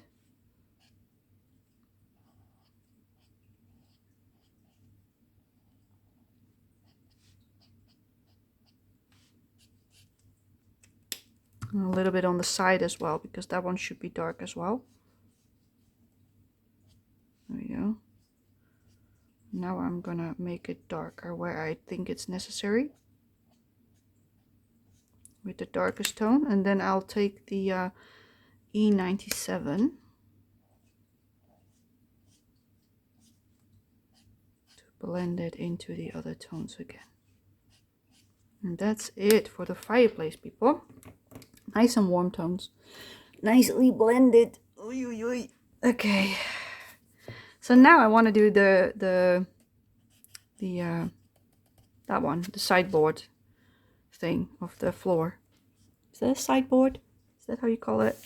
I think I want that tone for the floor with that one, probably these two. So E21, which is soft sun, and E97, which is this one, deep orange, is for the floor. And then for the sideboard, I want a darker tone. So I think I'm just going to go straight up for the E08, a dark one. Really nice dark color. So E08 is brown. So let's start with that one.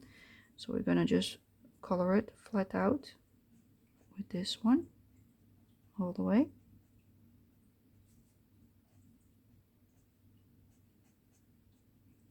I'm trying to keep it in the same tone family for the background, so that the frog and the fireplace is like the focal point of the picture. So that is the sideboard, nice and easy. And now we've got two tones for the floor, and we also need some yellow for next to the fireplace. So we're going to add in the yellow 50. So these three colors, and we're going to start with that one, followed by that one, and then this one. That is our blend. We might need something else like as well, but we will see. So we're going to start with yellow 15, and I'm going to place my marker in the fireplace and then flick outwards, because I don't want a harsh yellow over there. I just want like a light shade, a sheen, like this, like a sun. And then I'm going to flick with this one back into it. So I'm going to do like this. Flick into it.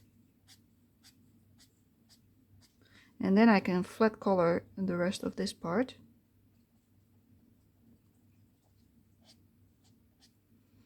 And this part. Oh, we forgot the inside of his toes. Oh goodness. That is stupid. We should fix that after we've done this. Okay, so flat out color everything next to it. Nice and warm tone for his chair. And we want some shading next to his chair as well. But first I'm gonna add this color all the way, so that we have a nice base to work with. Am I still in view? Yes, I am. Okay, good. Yeah. Okay. There we go. Nice base layer. And then I'm gonna go to the E97 deep orange, and I'm gonna add in the shadow underneath his chair, making flicking motions to the right. And this I'm gonna just flat out color, and this as well. I want this a lot darker next to his chair.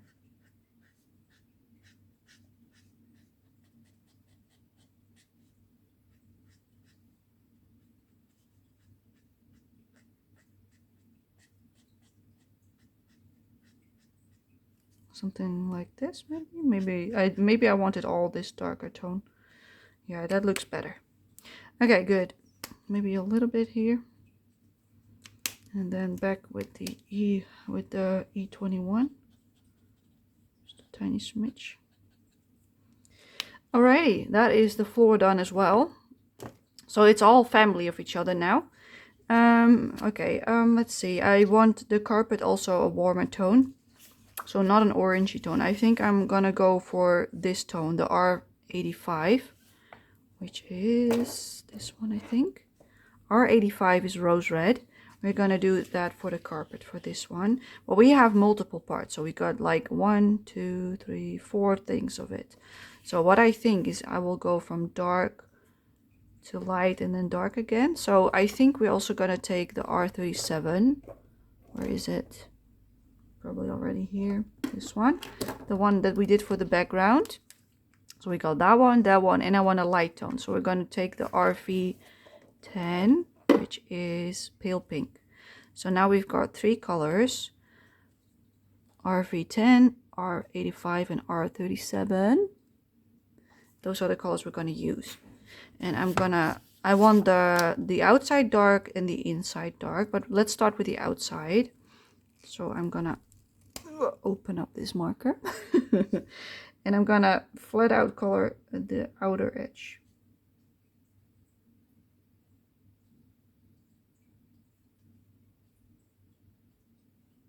This is to connect the outer side of the page with the inside of the page, basically.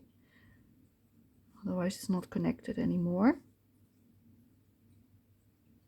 So I might also want to use this on another element in the picture itself. I haven't decided what exactly yet. Like when I start on these pictures, I usually have a clear idea of like where I want the light source, like in this case the fireplace. And usually I've got one main color, which is like the red and then the green. And after that, it's just a matter of like whatever looks nice. So now I want to use these two colors in between. So then I want to do the third one with this one again, which is this. Flat color for everything.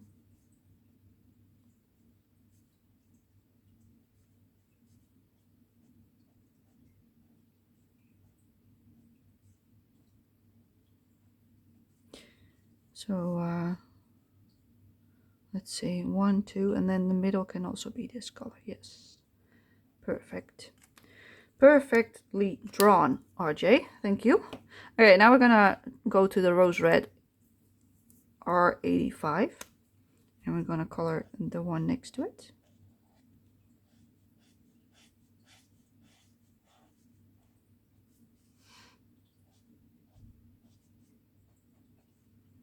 And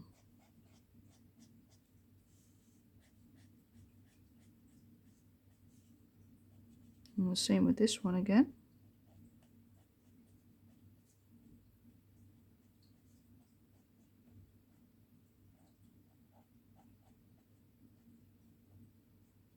Basically connecting everything together by using similar colors. And then the lightest tone, which is RV10, pale pink, for everything else.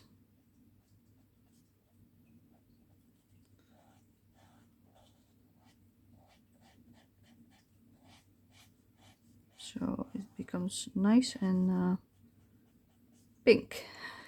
There we go.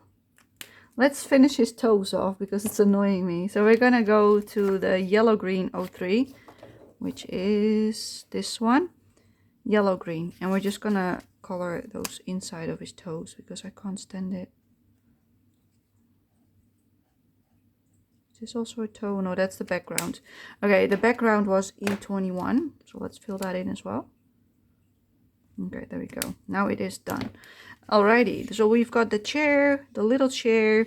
We need the bottom of the chair with the wood tone. So I think we're gonna use that tone and maybe the orangey tone. So the darkest one is E08 and the in-between tone is yellow red 27. So those are the two tones I'm gonna pick. I'm gonna start with the darkest one. I'm gonna start on the side. No, I think this one needs to be flat colored. This one can be 50-50. So for this one, I'm gonna do half of it with the dark tone and half of it with the lighter tone. So we do the same for this one. And the darker tone. Yep. For this one as well.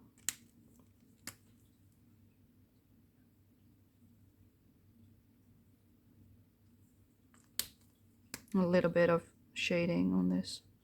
And this one is just flat color for because it's like in the shadow part. And this one can have some light tone as well. There we go. And then we got a table. We're gonna do the same thing for the sides. Well, not all the way till the front because I need a lighter tone on the front. And then we're gonna blend it in. I'm gonna do a little bit of dark around the fishbowl. And then I'm gonna take a lighter tone. I'm probably gonna take E97. Let's see, E97, this one. I'm gonna color this part.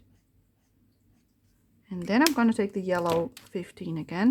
And I'm gonna blend it in. But I'm gonna leave a little bit of white on the edge. That's the table done. And then we did the wood there. Is there any other wood? Yeah, his head holder. Let's do the E08, the brown, all the way. Don't want any other tone on this one, just flat color for this one.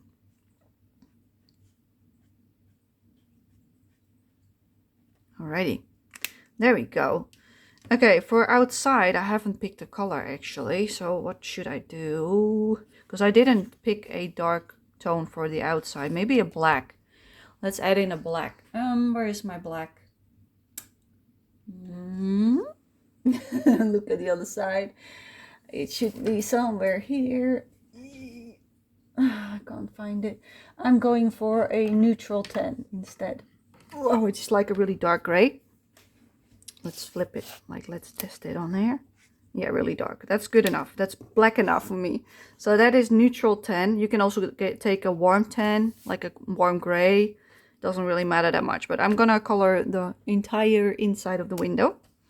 So I want it dark. Completely dark outside.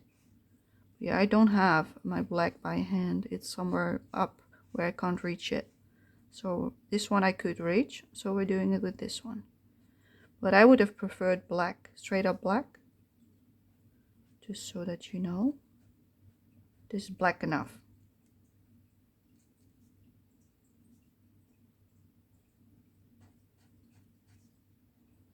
There we go. Almost done on that one. There we have it. Okay, let's place this to the side. Okay, what else do we have? We got a frame, which I also want in like yellow and brown tones. So I'm gonna take the... Do I want that? Yes, I do. I think I do. Let's take the yellow and the EO8 brown. These two. And we're gonna first use the yellow. I'm gonna do the outside.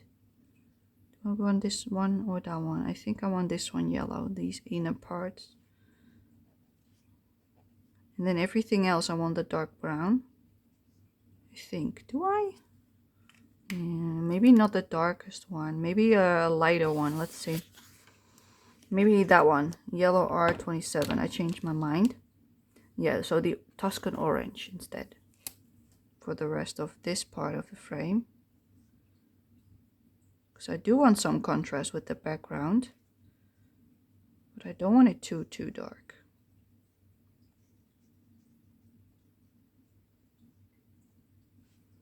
This is how I literally do it. I look at the picture and just think, what else do I want? Like a brown, like if I see an element, what do I want when I see the color scheme? And I just figure it out at the spot because I only picked out my colors, but I did not think out everything on the page. So now I want this frame, the R37, to connect it again with the background. So we're gonna go to R37 Carmine, and I'm gonna color this entire frame like this, which warms it up as well, but it's not like that present that it is not nice anymore, you know. So now we have Mr. Fogherty, so let's take the dark green, GO7. Oh my goodness, that was stuck. Now let's do the left of him.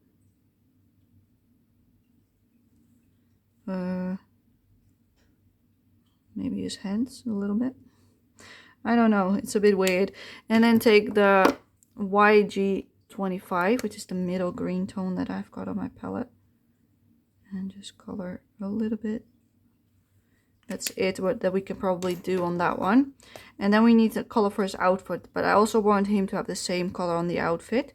So we have like blue tones, which we could do, or we have pink tones, which we could do. And I think I prefer the pink tones, the same as what we did with the carpet. So I'm gonna take the lightest and the in-between color, which is RV10 pale pink and R85 rose red. I'm gonna start with the lightest tone, and I'm gonna shade this one as well with the same colors.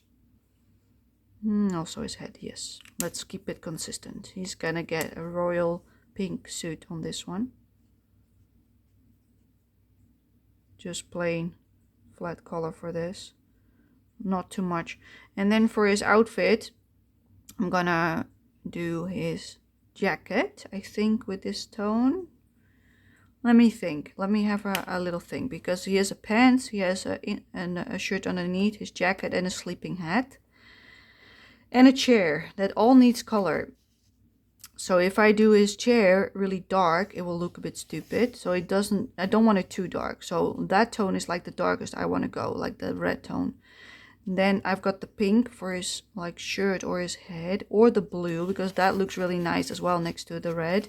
So I could use blue for his pants and his head, and then do like this one, a pinky tone. That is something I could do. Or brown for his jacket. That could work as well. If then we can make this the chair, which I want actually. I want these two for his chair, if possible. So let's do the blue on his head and the darker tone on his chair, and then his jacket will be like the brown tone. So let's start with the brown tones. We're gonna take the E08 brown, which is this one, and the yellow red 27 Tuscan orange, those two. So we're gonna start with the lightest one, which is yellow red, no, Tuscan orange, or yellow R27. It's difficult to talk. Yes, it is difficult today. Okay, let's flat out color this bit. Yeah, I think I made the right choice going for this tone for his outfit. There we go. I don't color it completely, so I also want some yellow for the buttons. Is this the darkest tone? No, it isn't. Okay, and then I go to the darkest tone, E08 brown, and I blend it into the other one. Oh, I forgot his other sleeve. Silly me.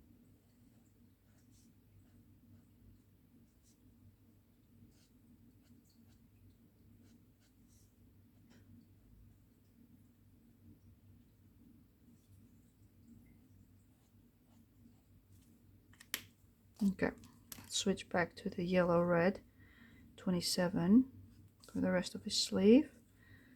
And now I'm going to take the yellow 15, and I'm going to shade in the edge of his jacket.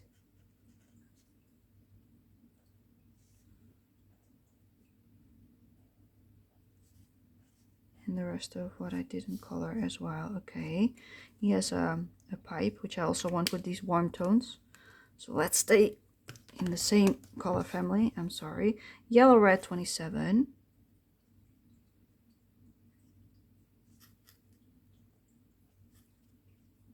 And then the dark one, which is E08 brown. And then the, what is it, neutral 10, or the black in this case, which is supposed to be black for the little bits over there. There we go. I also want that behind him actually, the black tone. That is, what is that, a chair? Yeah, I don't know. Let's not use it there. Let's just use, oh, maybe underneath his legs. I want some as well. Oh, just like that. No more, no less. Maybe also the line in between.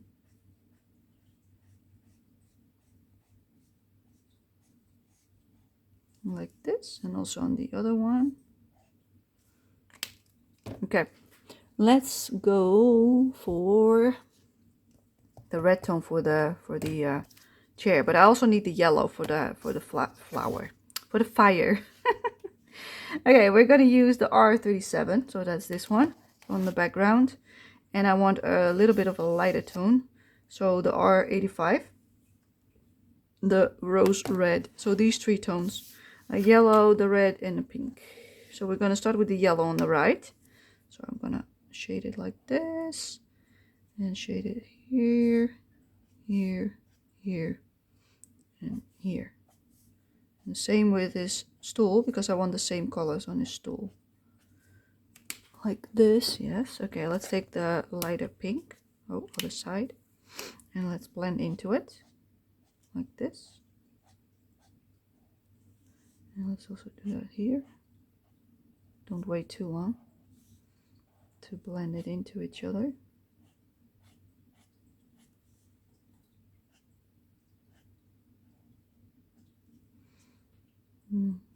This might be a bit tricky on this side, so I'll be a bit more careful.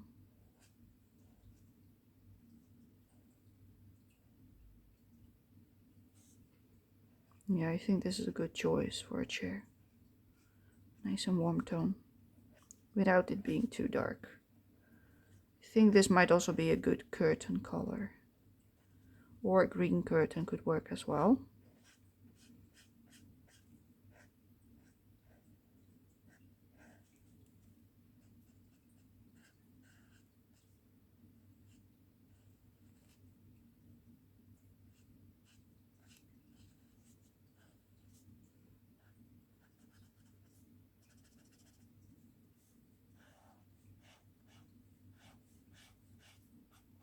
And there we go.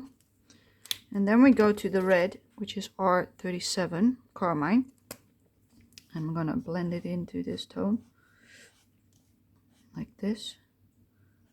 Have to be a little bit more careful. Let's also take the rose red and blend it into each other a little bit.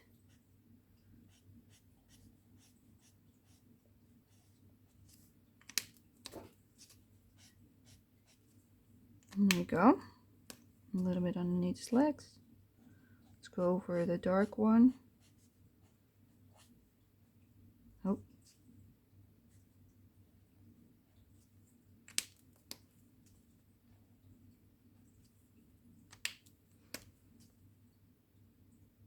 Slowly shading everything again.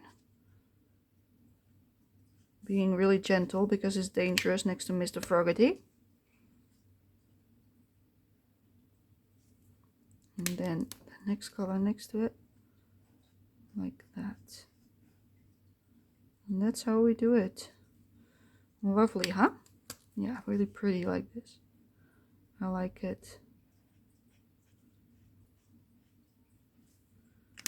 A little bit of the other color again.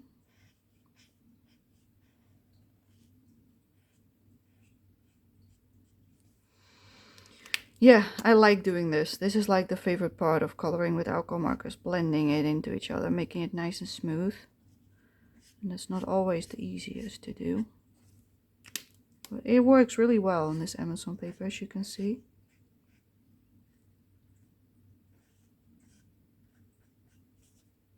Pretty well.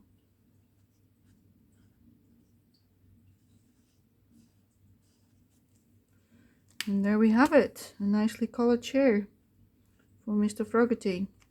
He's in style. Okay, it smells so bad. Excuse me. Yeah, the smell. Oh. Stop. We're not done yet. I forgot his stool.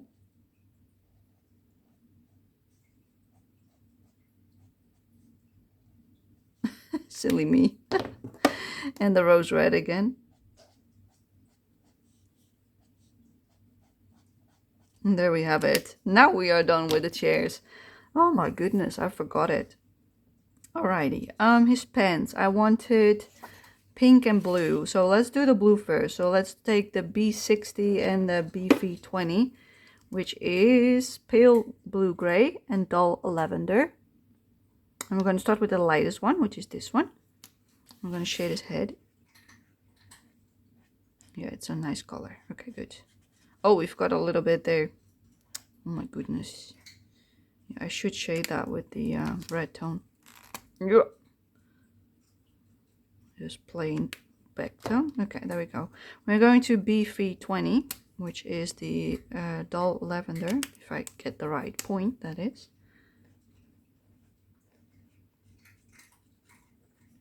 Darkening it up on the left side. A little bit on it. Oh, we also forgot a part of his eye because he has it half closed, you see. Let's also do that for his little thing in his jacket. Also his sleeves. Like that. Take the other tone. Blend it out. There we go. Okay, that is enough for that one. We might want some for the fish. So let's take the lightest tone for the fish. For the background. And then the darker tone. We're only using the darker tone on the left of the bowl. And then for the fish, I want a light green, just like Mr. Fogherty. So yellow green 03 for the froggies.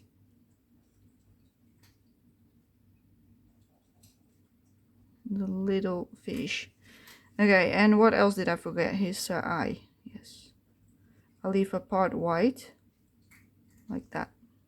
We might have to add some more white, but I also want a darker tone on the left of his eye. So take the darkest green and do like a little bit like that.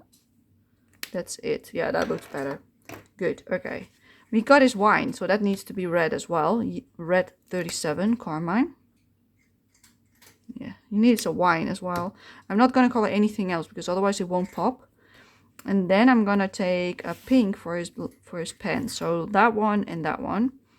So where is it? It is over here and over here. RV10 pale pink and R85 rose red. And we're going to start with the lightest tone.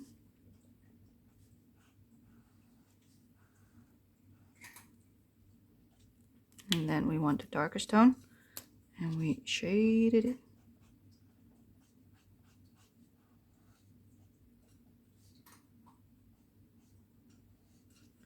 And that's it for that one. Let's also do the one on the inside of his jacket. Like that. There we go. That's Mr. Fogherty done. Then we need to do the Firelogs in the fireplace. So I'm going to take my yellow. And I'm going to place a little bit underneath, like here. And then I'm going to take the dark brown, E08. I'm going to color it straight up. And then I'm taking the black, or in this case neutral 10. And I'm going to color these ones black. And that's it for the fireplace. Then we've got a clock. So I'm going to use the neutral tone, E21, for everything. Leave a little bit of light on the left. A little bit of yellow on the right side. And then the darkest tone, which is neutral 10 for the clock.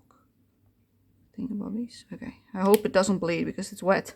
Woohoo, that was dangerous, people. Don't do what I do. Wait till it's dry and then add in the black because now it might bleed out. Ooh, that was dangerous. Living on the line. Like, they also has some smoke, so let's use the blue tones again. The B60 and the B320. And I keep using the wrong side. There you go. Just easy coloring. A little bit on the left. And that's everything we do for those. I think it will be nice if we make the curtain pink as well, instead of the darker tone. So we're going for RV10, pale pink. Flat out color it again.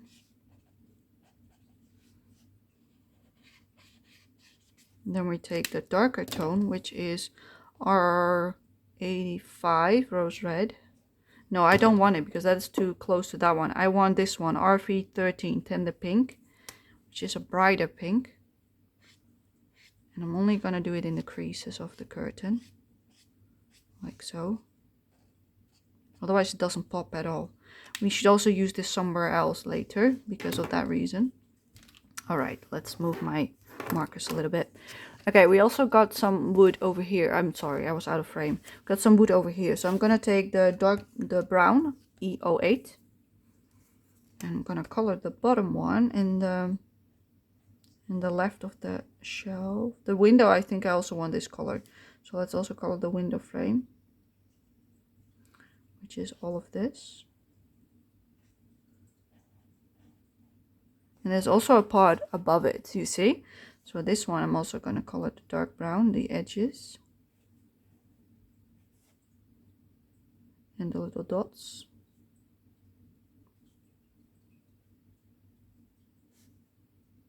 There's so many tiny details on this page that it takes forever to color.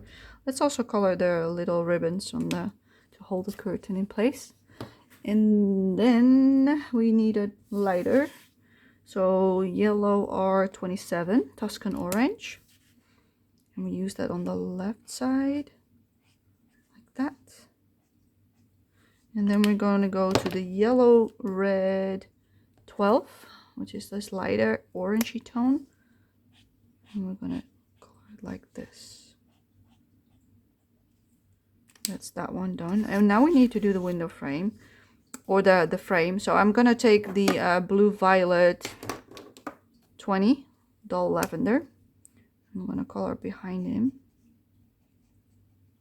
And then for the bottom, I'm gonna use the neutral gray black one. So he still pops, which is nice. I like that as well. Okay, now we have the snail left and the background with the flowers and the snails. So let's do the snail first. I would like his house to be let's see, do I want him light or the house light? I think I want the house darker, and I think I want his body a light tone. So we're going to use this tone for his body together with E33. So E33 is sand and E21 is soft sun. So we're going to start with the soft sun for the right side. We also need the yellow because of the fireplace, otherwise he doesn't pop. Let's start with the yellow. And then go to the soft sun, E21. Am I in view? Yes, I am. Okay, good.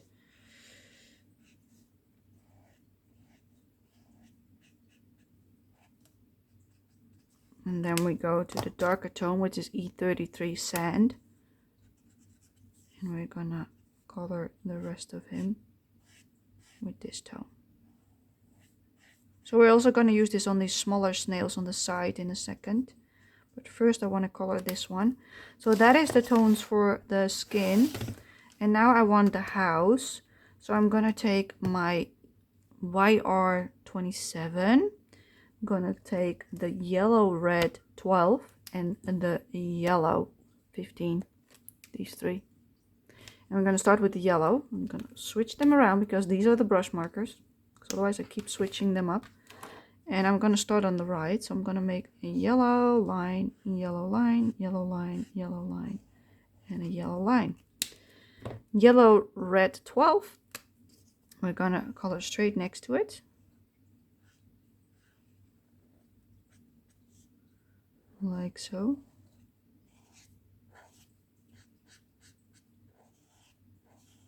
And then the darkest one, yellow, red 27, Tuscan orange.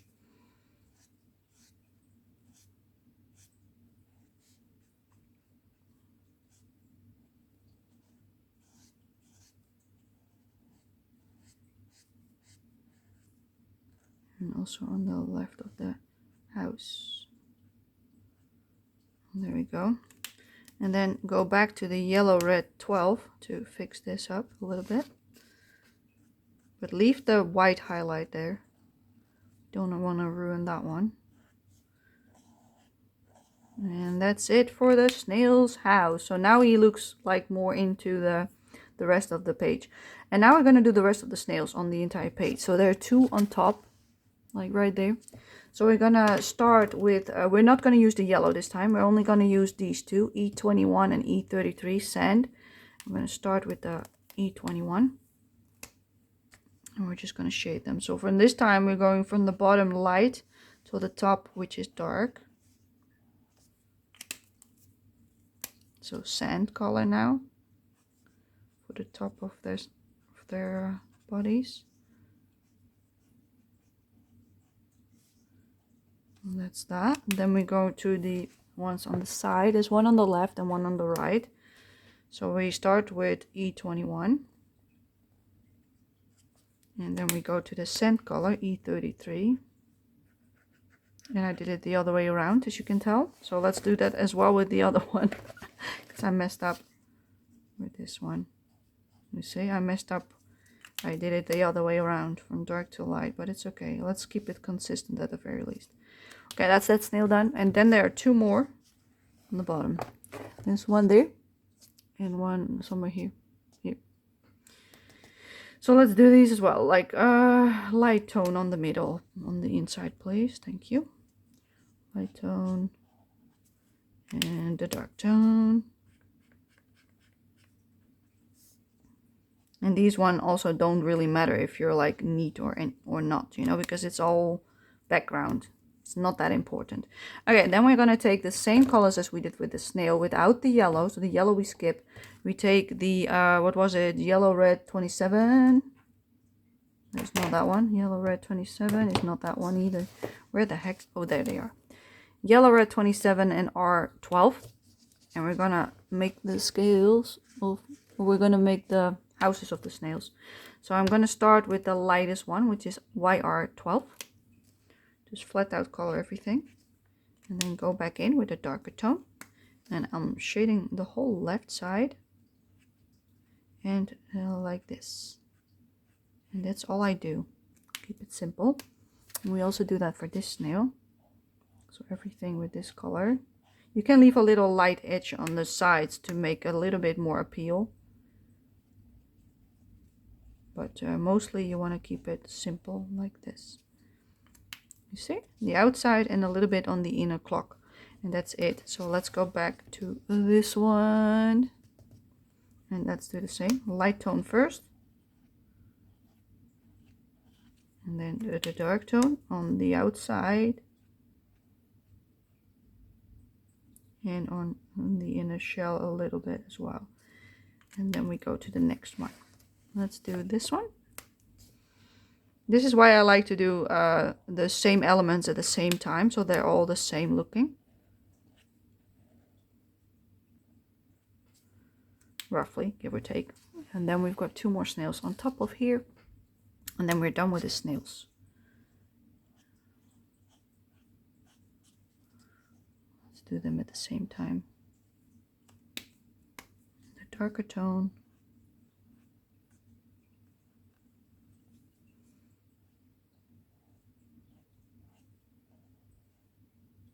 There we go. And that's the snails done, people. Okay, now we've got a sunflower. So I want the yellow for the flowers itself. And then the inside of the flower, I want this brown tone, the EO8. And so we only use 2 colors, one for the leaves and one for the inside. So let's start with the leaves. Other side. Start with the leaves. Yeah, this part I don't really give much thought to. I just simply color them flat and call it done, basically. Because I don't want to have them too complicated. There's 2 more over here in my view. I am now. Alrighty, let's color them as well.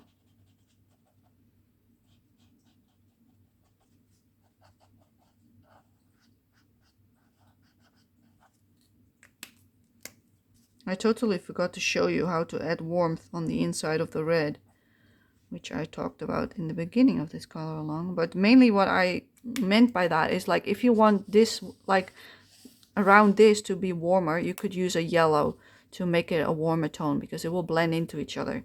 But I don't want it. I like it like this. So there's 1 more over here. But yeah, that is what I meant by doing that. But I decided not to do it because I like it like this. I don't want it warmer on the outside. I like that this is like where the warmth is mainly. And not on the outside. Like a bare minimum on the outside. Okay, let's do the ones on the left. The 2 more. Yes.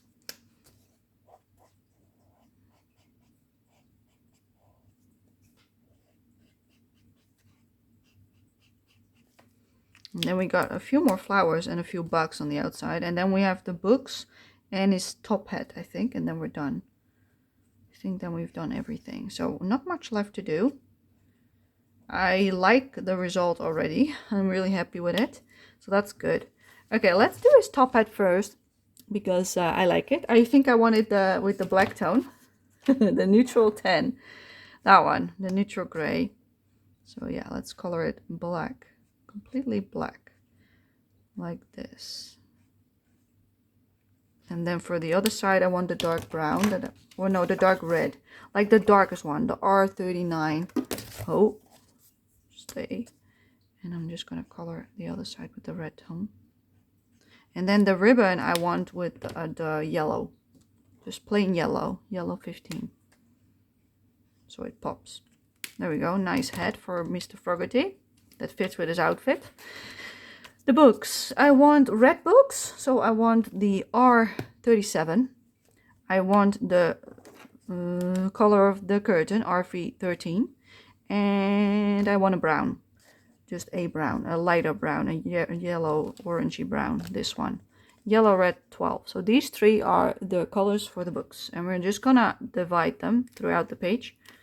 So, or throughout the bookshelf. So I'm just gonna do one orange, one orange, one orange, one orange here, and one on the bottom. And then we put that away. We take the next color, and I'm gonna color this one pink, pink, pink. That's literally how I do it. I just like spread it around on the page without too much thought. And then the last ones, they're gonna be the red. Plain red, please. Thank you very much.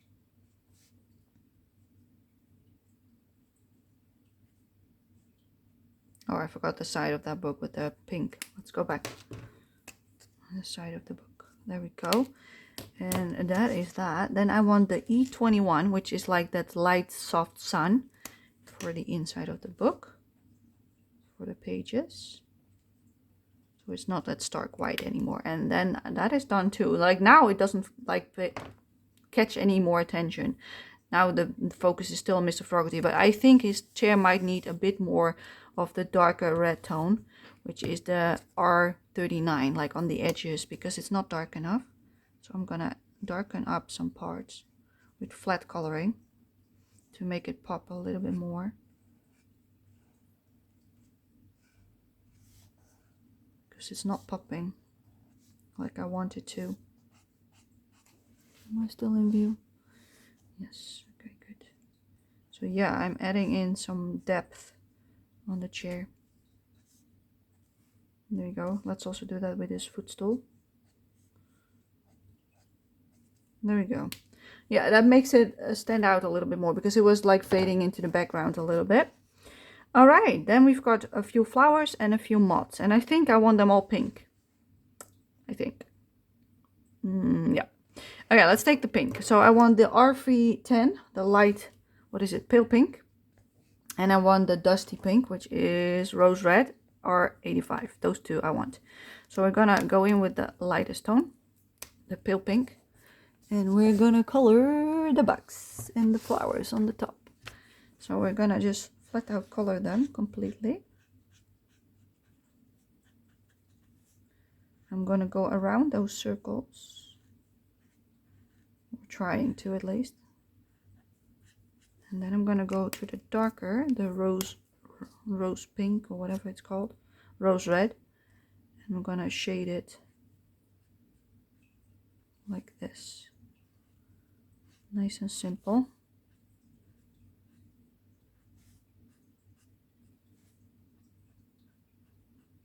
Not too much. And that's all I do on that one. I might want to do some yellow in the inside of the thingamabobbies. Maybe not the yellow. Do I want the yellow? Yes, I do want the yellow. Give it some pop. Yellow 15. Let's do it. Give it some pop. Just a line of yellow. Yes, that does the trick. That is what finishes it off. Thank you very much. We'll do a yellow heart for the flower. And then light pink for the outside. Leave a light white line on the inside. Like the outer leaves I don't want it, but on the one near the picture I do want it lighter.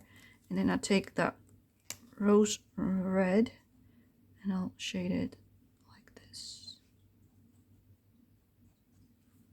And call that done.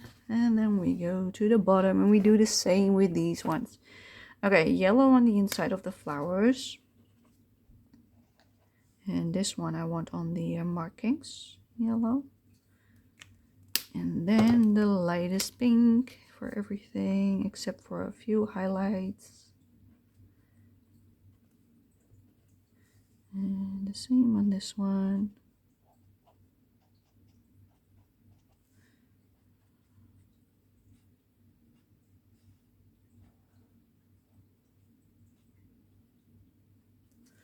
And then I want the darker rose red. And let's shade it a little bit.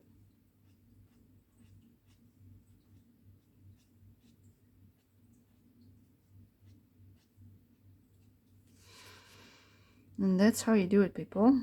Not too complicated, and easy peasy alcohol marker drawing. That's how easy it can be. That is not difficult at all. It's basically the same technique for the entire page. Let me zoom you out. Oh, there we go. And now we've got the entire page. And that's how I do this. Like, that's how I like to color with alcohol markers. And look how wonderful that looks. Nice and cohesive with just a color palette. And I like it. I love it, to be honest. And yes, I had a lot of colors. I know that. But then you get this effect because you've got slight nuances. But you could definitely do this with less colors if you like. Just take like like 3 shades of brown, 3 shades of red, 3 shades of pink, you know, like that kind of stuff. But you definitely need the yellow to warm it up. Otherwise, you don't have the focus point here. Now it really focuses in on the middle picture and not on everything else because it blends in nicely. And that's what I wanted. So yeah, I hope you enjoyed this.